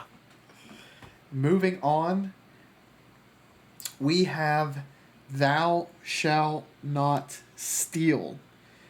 We have a daughter growing up in a household with her mother, father, and her daughter, who is almost treated as though she's a sister, and the granddaughter believes her grandmother is her real mother. Then we have one of the best heists in all of episodic history, in which the true mother steals her during. It's almost like reminiscent of like those Chuck E. Cheese like stage shows, but with real people in costumes, and Yeah. the kids go dancing behind the stage, which in after knowing the heist that takes place seems so like somewhat irresponsible that let's just send you behind this curtain without any supervision.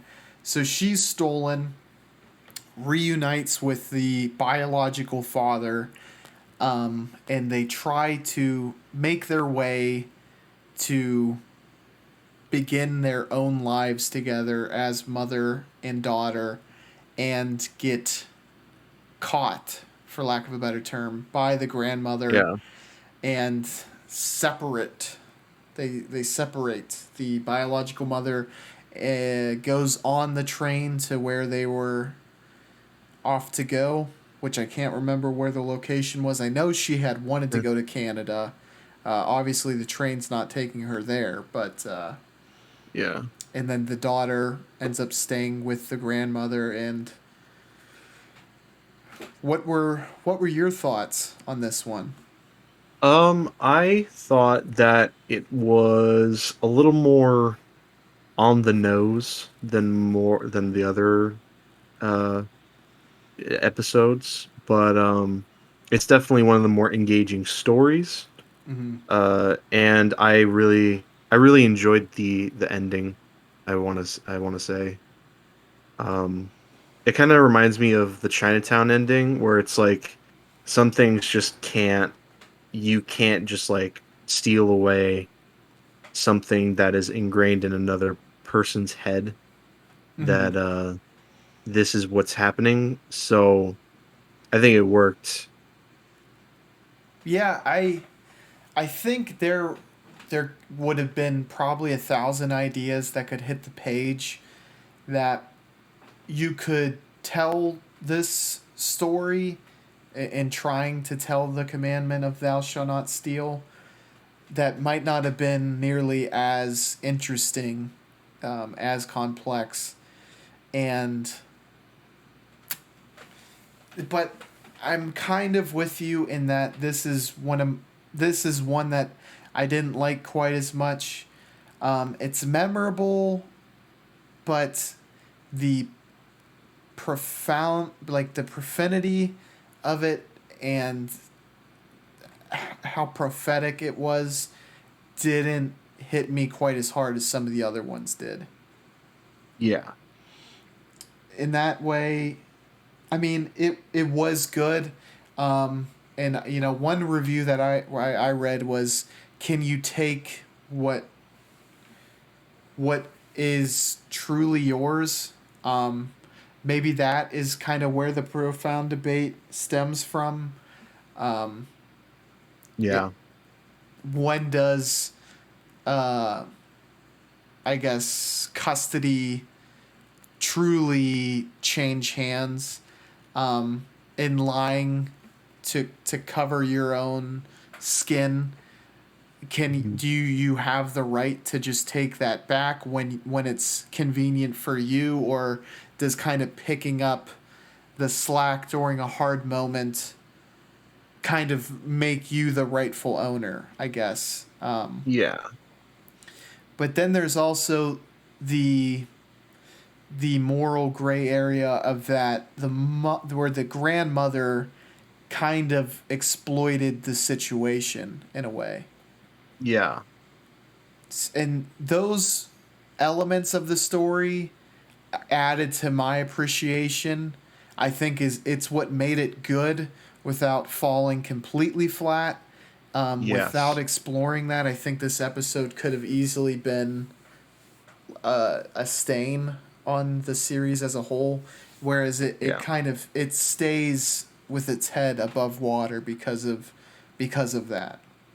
Yeah. That moral gray area as well as using the story to create a moral gray area, but and then it's just it's definitely on the nose, Mm-hmm. which is where it kind of falls flat for me personally.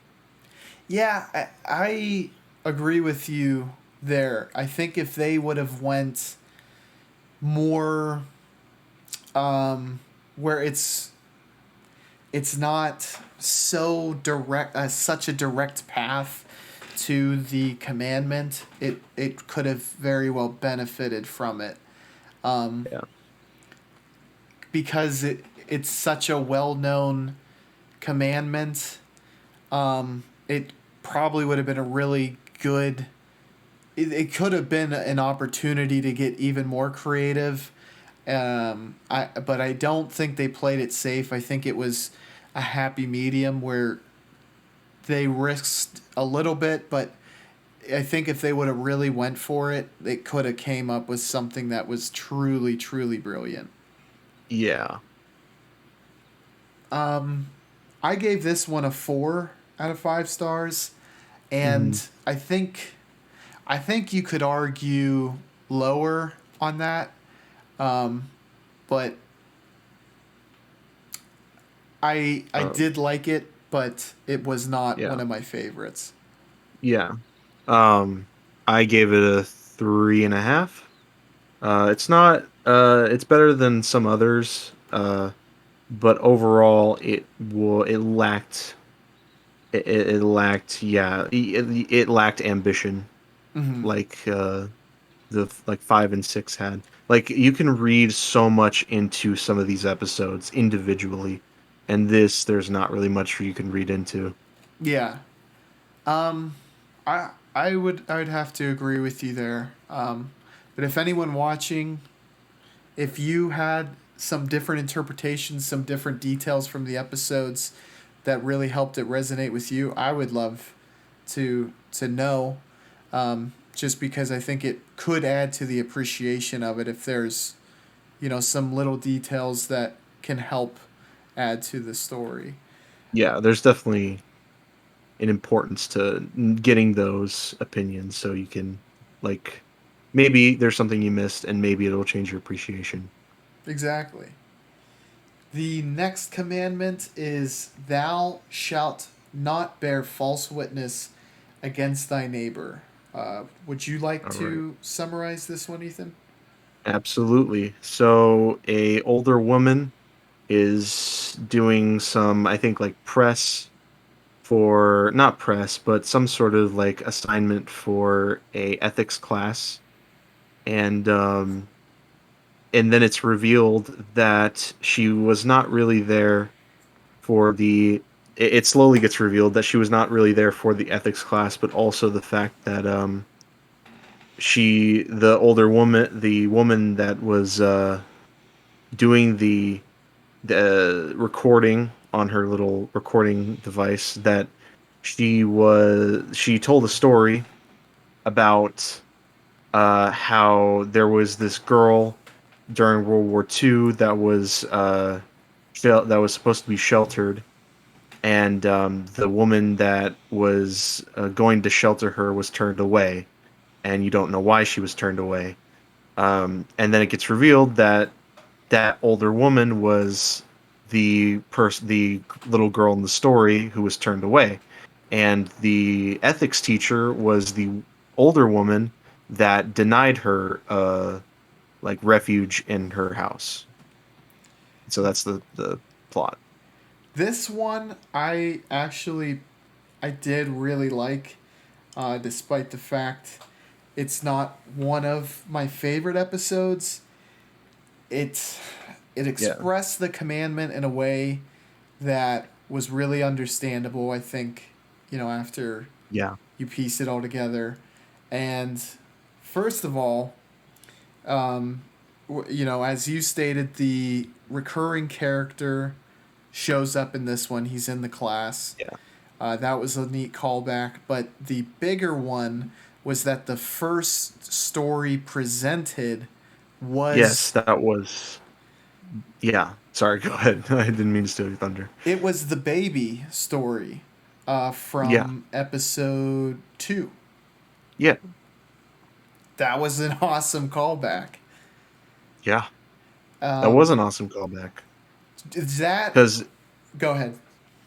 it kind of like that's also another bit of foreshadowing because these stories that uh they were telling were real.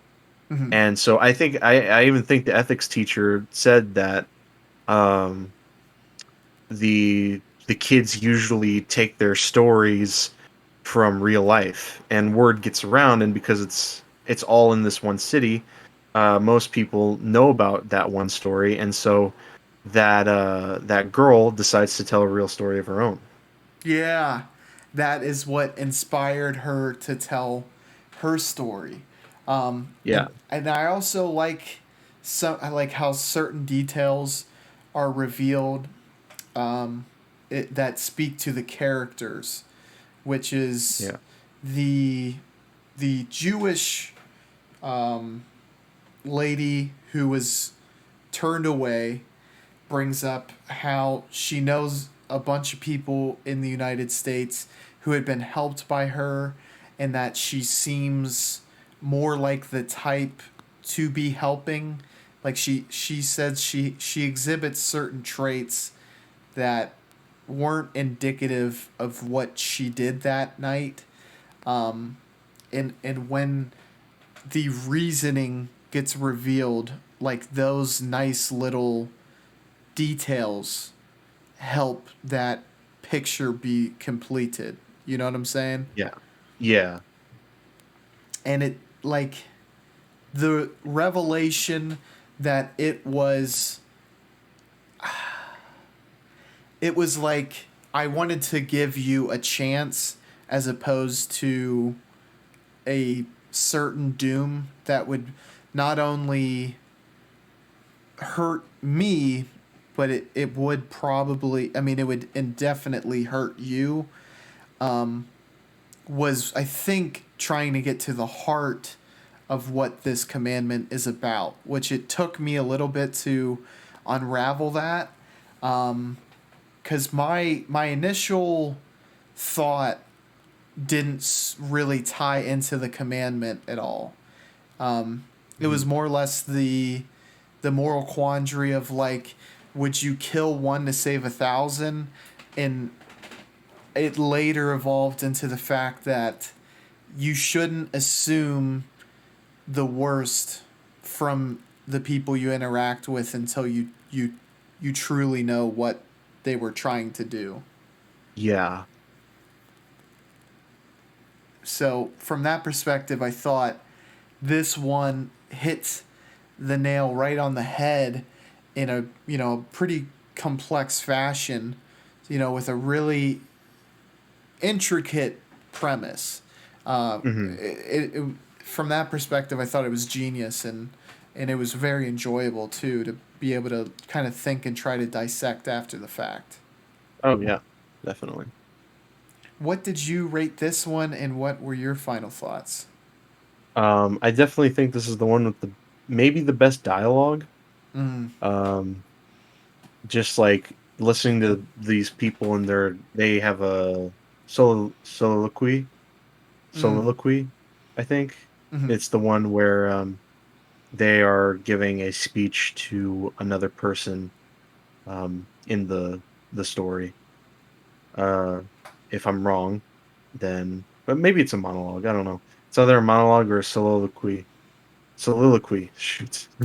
I think all the speeches, I should say, are great and they're really well written. And uh, it's not one of my favorites, but it's definitely really really enjoyable. 4 out of 5 for me. yeah, I gave it 4.5, and I agree with you. I think that's something that I appreciated, but didn't quite like fully, voice in my head until you brought Yeah. it up. And yeah, the dialogue was really sharp in this one, and I Yeah. think the best of the bunch. Yes. Next, we have number 9, and I will be honest with you. Here we go. Is this me summarizing? Yep. Okay. Yep. So we have a man with an unknown medical uh, ailment in which he can no longer make love to his wife. So they have this discussion, and he says, "You need to take a lover," and she says, "Some things are better left unsaid." Kind of leaving Mhm. things up in the air a bit, but it slowly becomes evident, and then eventually, I don't even, not even slowly, it becomes evident that the wife has taken a lover, and this really drives the husband um, up a wall. He has become obsessive, jealous, and it really changes the dynamic of their relationship. And they get to a point Yeah. where once it's uncovered, they kind of patch it up in a way that it's like, look, our relationship is worth more than to let something like this get in the way. It was a mistake, and we shouldn't let this happen. And then Yeah. a huge misinterpretation happens in which she goes skiing and the you know side man ends up going as well, which leads the Yeah. husband to believe that they are actually continuing this affair.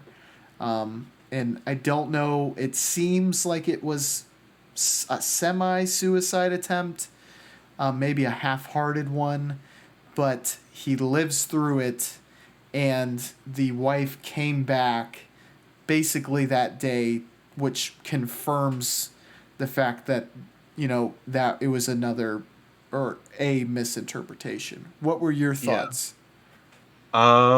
So there are 10 episodes in this, and we've had to think about a lot of different things. And eventually, one is really not going to stick at all. Mm-hmm. And this one, honestly, I thought two was my least favorite, but the more I think about it, the more I'm just like, Decalogue 9 is my least favorite, because I barely remember anything. So, yeah, this one is rated amongst the lower ones for me. Um, just to, I mean, I want to come back for discussion, but full disclosure, I gave this one a 4, which is still Mhm. high, but that's as low as I went with any of the episodes. Yeah. Um, it was a neat premise to have the husband kind of jealous of his own wife. Um, Mhm. that was what I appreciated, and I also liked um, how how that was represented, how he continued down this kind of obsessive, jealous, um, path, Yeah. and how it was the one aspect that he missed that was being fulfilled by another person was basically the everything that the other guy wanted. Yeah. I like that, and then I thought the misunderstanding at the end was also pretty neat. Um, Mhm. Impractical as far as suicide methods go, but Yeah. um, cinematic for sure. Yeah. I guess I just didn't really I didn't really feel the emotion in any of it, Mm-hmm. and two, um, uh, I think it's just my tiredness for cheating stories in Mm, film. yes. There's another movie I watched called La Ventura Okay, I think by I've heard of that. Michelangelo. Yeah, Michelangelo Antonioni, Italian film. Very kind of heralded, not as heralded as is probably his most famous, which is La Note, La Notte. But it's about this woman who strangely disappears, and now the husband wants to cheat on her friend, Hmm. and that's it. And I put my foot down and I said, I don't like this. And I think I felt the same way as this one. Obviously, there's more to read into it than something like La Ventura. Not that there's not anything to say at all, but I think that's similarly how I felt about this. I can kind of see where you're coming from, because you wonder if it could have dug deeper, um, as far Yeah, as what it was going for. yeah, Um, in the it This is the point where the formula kind of started to wear a little bit, as yes, you because like you said, you watched 8 episodes coming up to this. Not everyone follows that setup reveal but Yeah. a lot of them do. And this one, you're obviously, you want to know. I mean, did he live and do they come to a resolution? But it was Yeah. less impactful because we had seen that as well. Exactly. And I want to say that, remember how I said that Decalogue 2 suffered from not having, like, stretching too far for the connection? Mm-hmm. I feel like this suffers from the complete opposite. It's too on the nose to me. Yeah, I think I agree. Like, that's where I think that the you could have found some greatness is if you would have sprout out further. There's obviously a Yeah. sweet spot, but had they kind of ventured out, what's a how can we make this more intricate and complex whilst getting to the point? Um, I definitely While see. making it more accessible. Yeah, no, I completely agree with you on that. Um, I think what it does well, it does pretty well. Um, I felt the emotion from the husband for the majority of this, and then I was able to get it from the wife as well near the end because she did seem. And I think that it might be an accurate portrayal in having her kind of not nonchalant but almost in denial um, Yeah. of the situation. It's like this is the fix. We'll just slap this band-aid on it and that will correct things, whereas it only further complicates things. It Hmm. almost seems like the overall theme to this is that you can't stay in denial. You have to come to a true acceptance of the situations that you're put into, much more so than the commandment that it seeks to Yeah. cover. And at that point, I would just watch something like Marriage Story. Yeah. That's, I think, is so much better when it comes to that. Have you seen Marriage Story? Is that the one with Scarlett Johansson and Adam Driver? Yep. I have yet to see it, although All right. obviously heard some really good things about it. Uh, Great movie, first of all. Second of all, I feel like it's very similar in that regard. Mm-hmm. Um, Also, I feel like it takes a lot of inspiration from Scenes from a Marriage, which is Ingmar Bergman. Bergman's one of his classics about also about a marriage that's kind of slowly falling apart. Um, but I think Marriage Story is more reminiscent of Decalogue 9. And at that point, I just watched Marriage Story, and Yeah. I think that's my problem is that it's just so on the nose, and as a story on its own, to me, it just wasn't interesting. Did it feel a bit one note? Yeah, it felt a bit one noted. It did, yeah. I think it pulled on one string perhaps a little too hard. If there had been something else to a side path, perhaps a detour, it could have benefited from Yeah. something like that. I think this is one of those instances where, like, this might be the only one where I would say the episodic format just doesn't work for that kind of story. I agree with you on that. Because scenes from a marriage is like 5 hours long. Marriage Story is like nearly 2.5 hours long, and it just if you put that into an hour perspective, it's really hard to pull off that kind of complex emotional thing because like a marriage is very complicated. Mm-hmm. Like that type of relationship is very complicated, and getting through those emotions, you would need hours of time to digest that. I think you put it best. Yes, it you're only able to give a sliver of what you need when it's shortened this much. So from Yeah. that perspective, this one probably could have been one of the films and benefited from that approach where you really get to add more to the plate. Yeah, definitely. What did you rate it, and what are your final thoughts?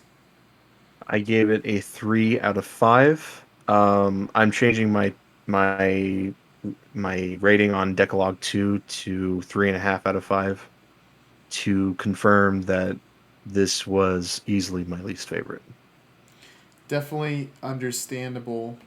And we are now at the final episode, Thou Shalt Not Covet Thy Neighbor's Goods.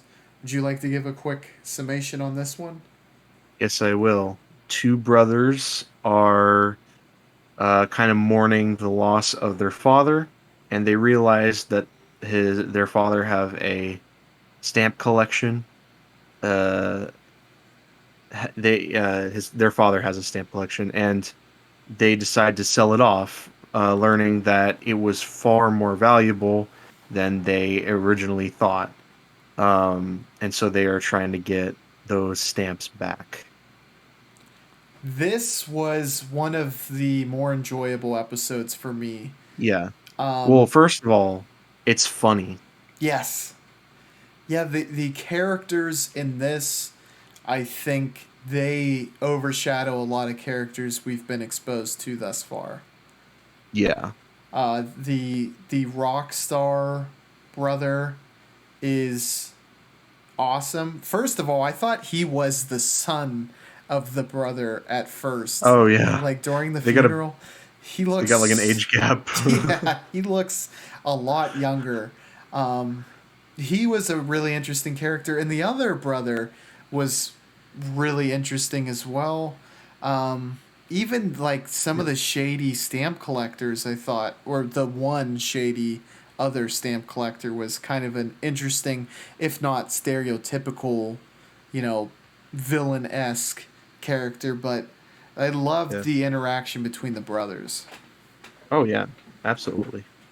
and it whether it adds some depth to the commandment that's being covered, which is good. Yeah. But just overall, I liked the story. Like this Yeah. one, it just connected in that way where I was on the edge of my seat and like really wanted to get to the conclusion of this one because it was so good. Yeah.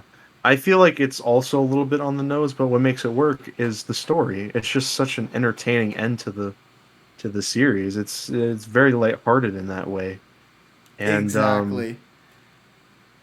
I yeah, I really liked it. I think that was the best idea possible.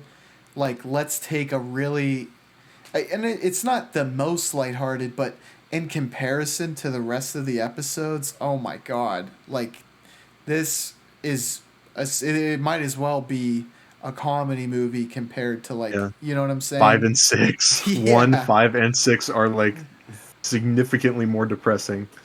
and the stakes aren't nearly as high. Um, and Yeah. you're invested in the relationship between the brothers.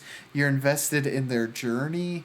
It Yeah. it makes you feel like you're a part of the story in a way. And I was pulling for these characters more than any other character that was Yeah. introduced. Yeah. Um I you can't really read into much of the themes because it's in the same vein as it's very similar to the Ninth Amendment because thou shalt not covet thy goods is very similar to shall covet thy marriage, was it? So is it Uh, neighbor's wife? I think. neighbor's wife, neighbor's goods, neighbor's wife. Um, yeah, I there's not really much you can read into it, but I feel like what you could read into is the story. Mm-hmm. Yeah, it's from a humanistic approach, it's like the bond between the brothers was um more important than anything they could own. It's like going on this journey together is what the value was. It didn't really matter what the stamps were worth. Yeah, definitely. This was another one where I thought the commandment was completely different. And I read it and I was like, I don't know the commandments whatsoever. I think Yeah. I think I got it mixed up with like what I'm trying to think of the episode number. What 8 is. And I thought it was in different words where it's like basically trust thy neighbor. I thought is what it was Yeah. because there was a lot of distrust amongst. Hmm. And then I thought maybe it was like envy, like I shall not envy thy neighbor, um, which I think is just another way to word what this one is. But Hmm. anywho, I think we hit the heart of the matter when we speak to how the characters in the story really made this beyond what what they were trying to say about the commandment. Yeah. I gave this one a 4.5. How about you? I gave it 4 out of 5. Really good. I think it's in like the better half, the top half of the series. Really solid. Not much outside of that. It's just a really solid ending to a phenomenal series. Yeah, and I mean that is a tough task too, to think. Hmm. I'm sure as they were writing this, they probably realized they were onto something, and I mean you're pretty much you're on a preset path. So, because believe they went in order.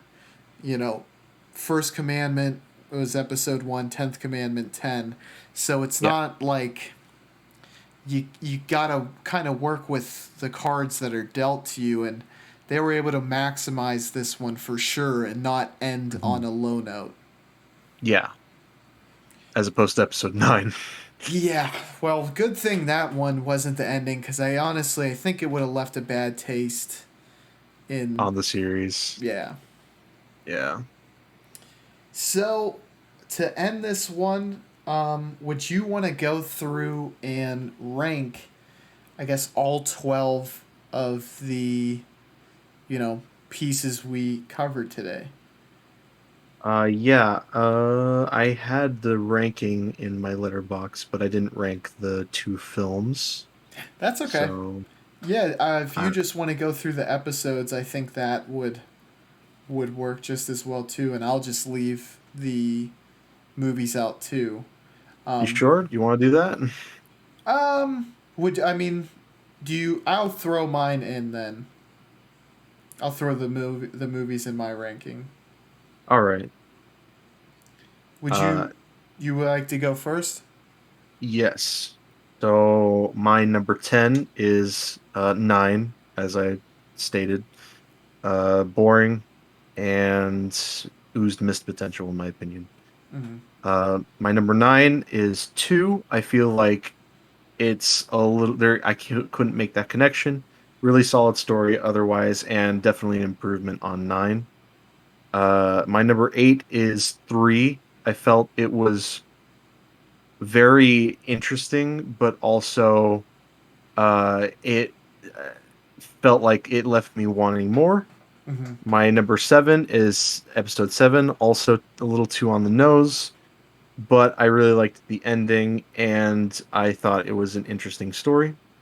My number 6 is episode 8. Really great dialogue and really interesting story. Uh, the themes that I wasn't able to really like get into all that much with that one either. My number 5 is 10. Just a very, very great story that's very funny and entertaining. Themes aren't very like prevalent or very deep, but I really like the story. Number 4 is episode 4. Definitely one of the most interesting ones. the juxtaposition of the uh, the relationship between the girl and her father is greatly represented, and the girl sells it perfectly. Number three is episode one. This one was the one that really kickstarted my liking for the series and what it represents. I thought the that dichotomy was really interesting, and I like some of the cool foreshadowing moments. My number two is episode six. It's just it's a masterpiece of storytelling, and there's so much you could read into it, and it strikes that perfect balance. Uh, the ending, I feel like you can make an argument that the movie ending might be a little better, Mm. but I think I prefer the episodic ending, which is why I didn't put it at number one. But my number one is episode five. I just think it's the closest that the series has come to perfect. So Yeah, there you go. we have a lot of similarities. I'm going to start from number 12. I had episode 3, Remember the Sabbath Day to Keep It Holy. Um, just didn't really connect with me. I think hearing your interpretation um, helps my appreciation, but as I watched it, it just wasn't quite enjoyable. Um, Next, I have at 11 Decalogue 7, Thou Shalt Not Steal. And I think you are dead on the money when you said it hit the nail too hard, right on the head. Um, just from that perspective, it felt a bit flat for me. And, there's a lot of depth in these episodes that make them good. Oh That yeah. was lacking. 10, I have episode 9, Thou Shalt Not Covet Thy Neighbor's Wife. We went, going over that again, hit the nail on the head. Was it was lacking something. I think, 7 and 9 could have really been brought back. It had the template to be great and maybe just fell a little bit short for me. Number 9, and this is one that I think after talking about it, I appreciate it so much more, and probably should move up in my ranking, especially because I have one that's kind of higher. But anywho, it Hmm. is I have Decalogue 4, Honor Thy Father and Thy Mother. I Yeah. actually really liked some of the twists with it, and Yeah. I like that moral quandary. Um, Number 8, I have Decalogue 8. Thou shalt not bear false witness against thy neighbor. I love how the story gets unveiled. I feel like both 4 and 8 have that going for it, and it makes it really interesting how the mystery is. You're kind of chasing that all the way to the end. At 7, and this is kind of the one that I'm a little iffy on, that maybe this should be bumped down in attempt to move 4 up. But anywho, I have Decalogue 2 there. Thou shalt not take the Lord's name in vain. Um, I do like the fact that it gives this kind of really nuanced take on the commandment, but I do I do think 4 and 8 had a lot going for it, so that could Yeah. change. 6, I have 10. It's the most unique in the lightheartedness of it, and that like genuine relationship, and I loved that Mhm. about the episode. 5, I had one. Um, Thou shalt have no other god but me. That one is the perfect introduction. I think to start it off with 1 and bookend it with 10, that was absolutely the way to go. Um, Mhm. 4, I have Decalogue 6, which is Thou Shalt Not Commit Adultery, the episode.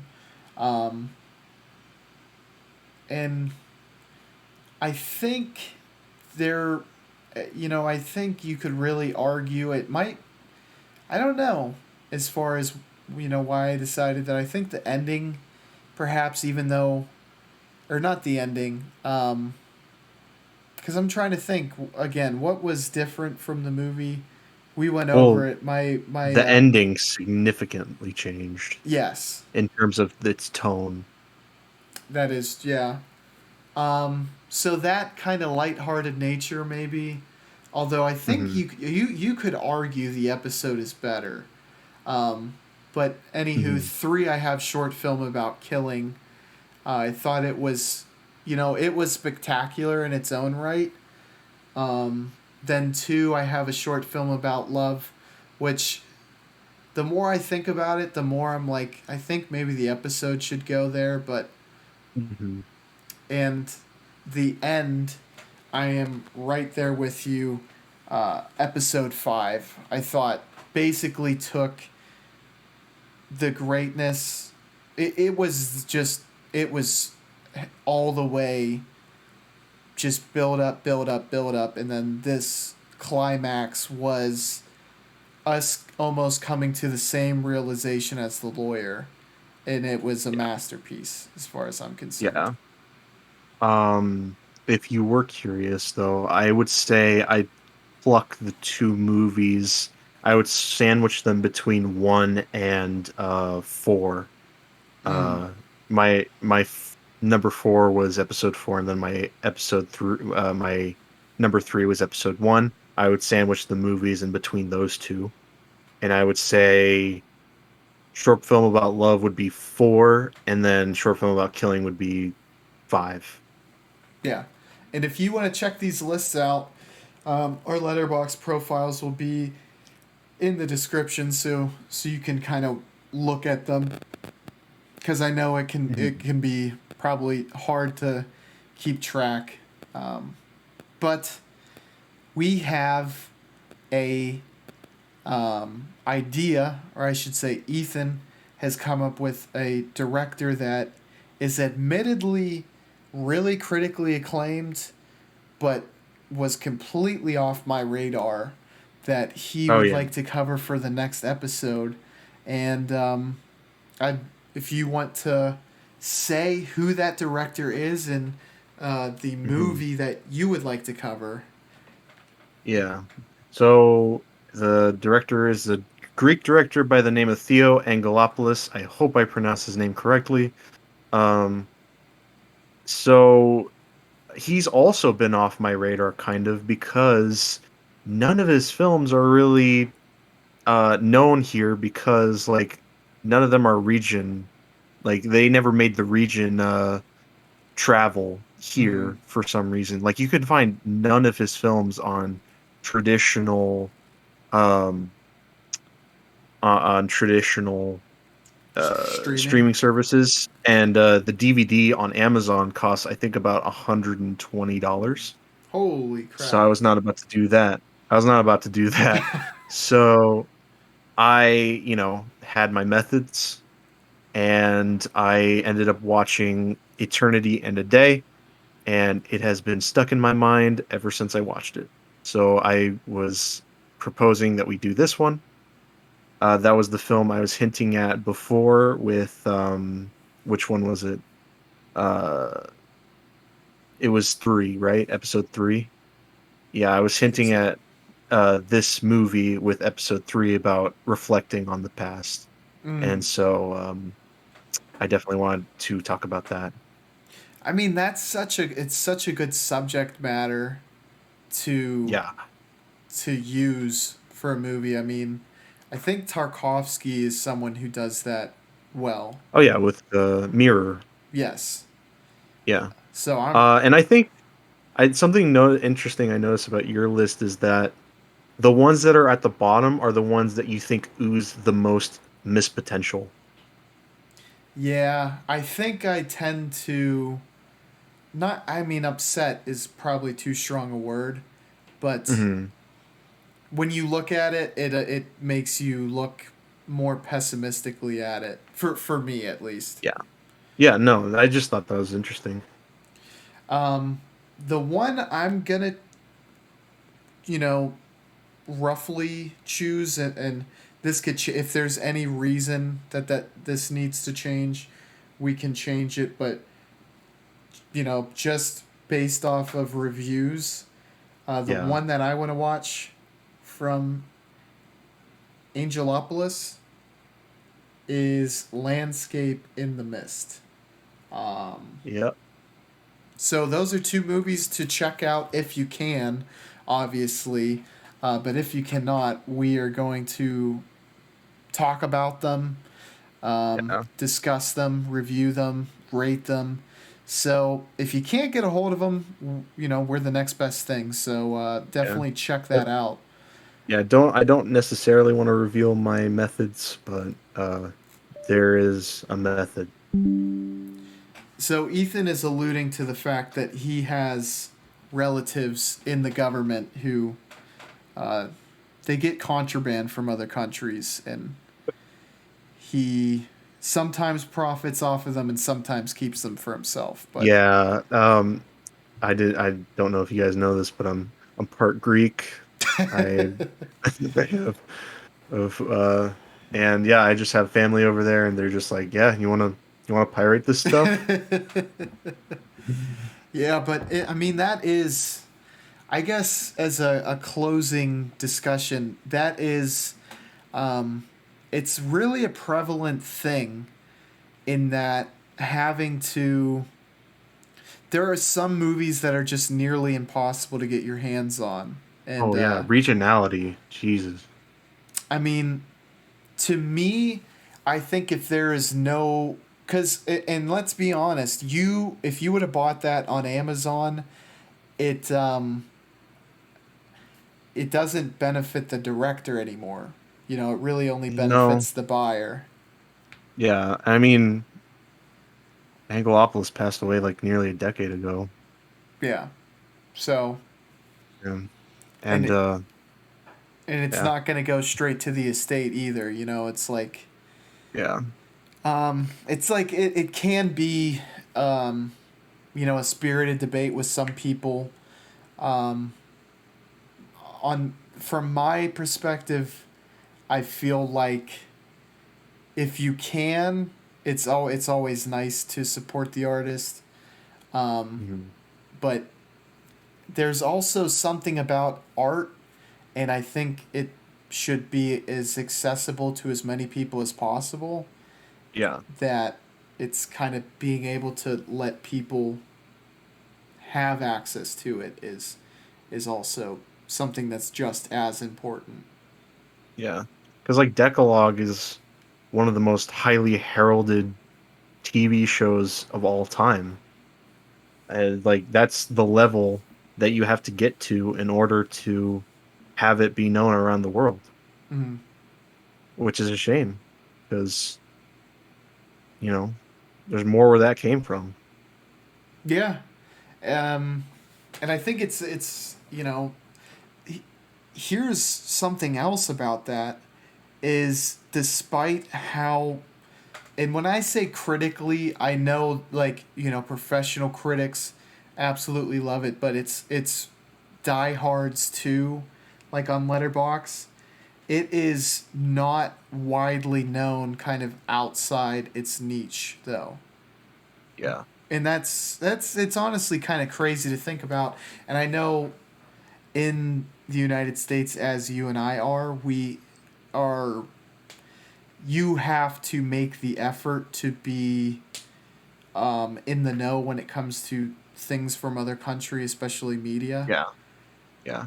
Honestly, like w- Angelopolis doesn't really get much attention on YouTube. He does on Letterbox, but that's because Letterbox is definitely more it feels more focused in on like the world view, Mm-hmm. and I see a lot of people from different parts of the world who know of Angelopolis's name, whereas people don't talk about it. At least nobody on like nobody who's speaks English like talks about it on YouTube. Yeah, And so that's why I was like, this is a perfect opportunity. I agree. It's a great. Um, I think it'll be a great introduction for a lot of fans who, you know, might not know of this director and like his average reviews for his movies. I like he has multiple over 4, which is Yeah. that's pretty damn good on Letterboxd. So I can't wait to watch his stuff. He's got Espe- 2 in the top 50, top 250. That's crazy. that is yeah, and almost I mean there's a lot of people they have lists of directors and it might have just been the fact that it was a movie I didn't know and I just didn't happen to click, but you don't see him in a lot of people's like top 5 top 10 directors, but Yeah. his reviews do kind of speak to the fact that he is one of the top. Yeah. I don't want to give away too much about Eternity in the Day, but after watching that, yeah, I could safely call him a good director. Yeah. So I cannot wait to check that out. Thank you all for joining us. I hope you like this episode. Be sure to check out Ethan's channel, which will be linked in the description below. Also, like and subscribe, and we will catch you on the Flippity Flute. Bye, y'all. Whoa. Nice.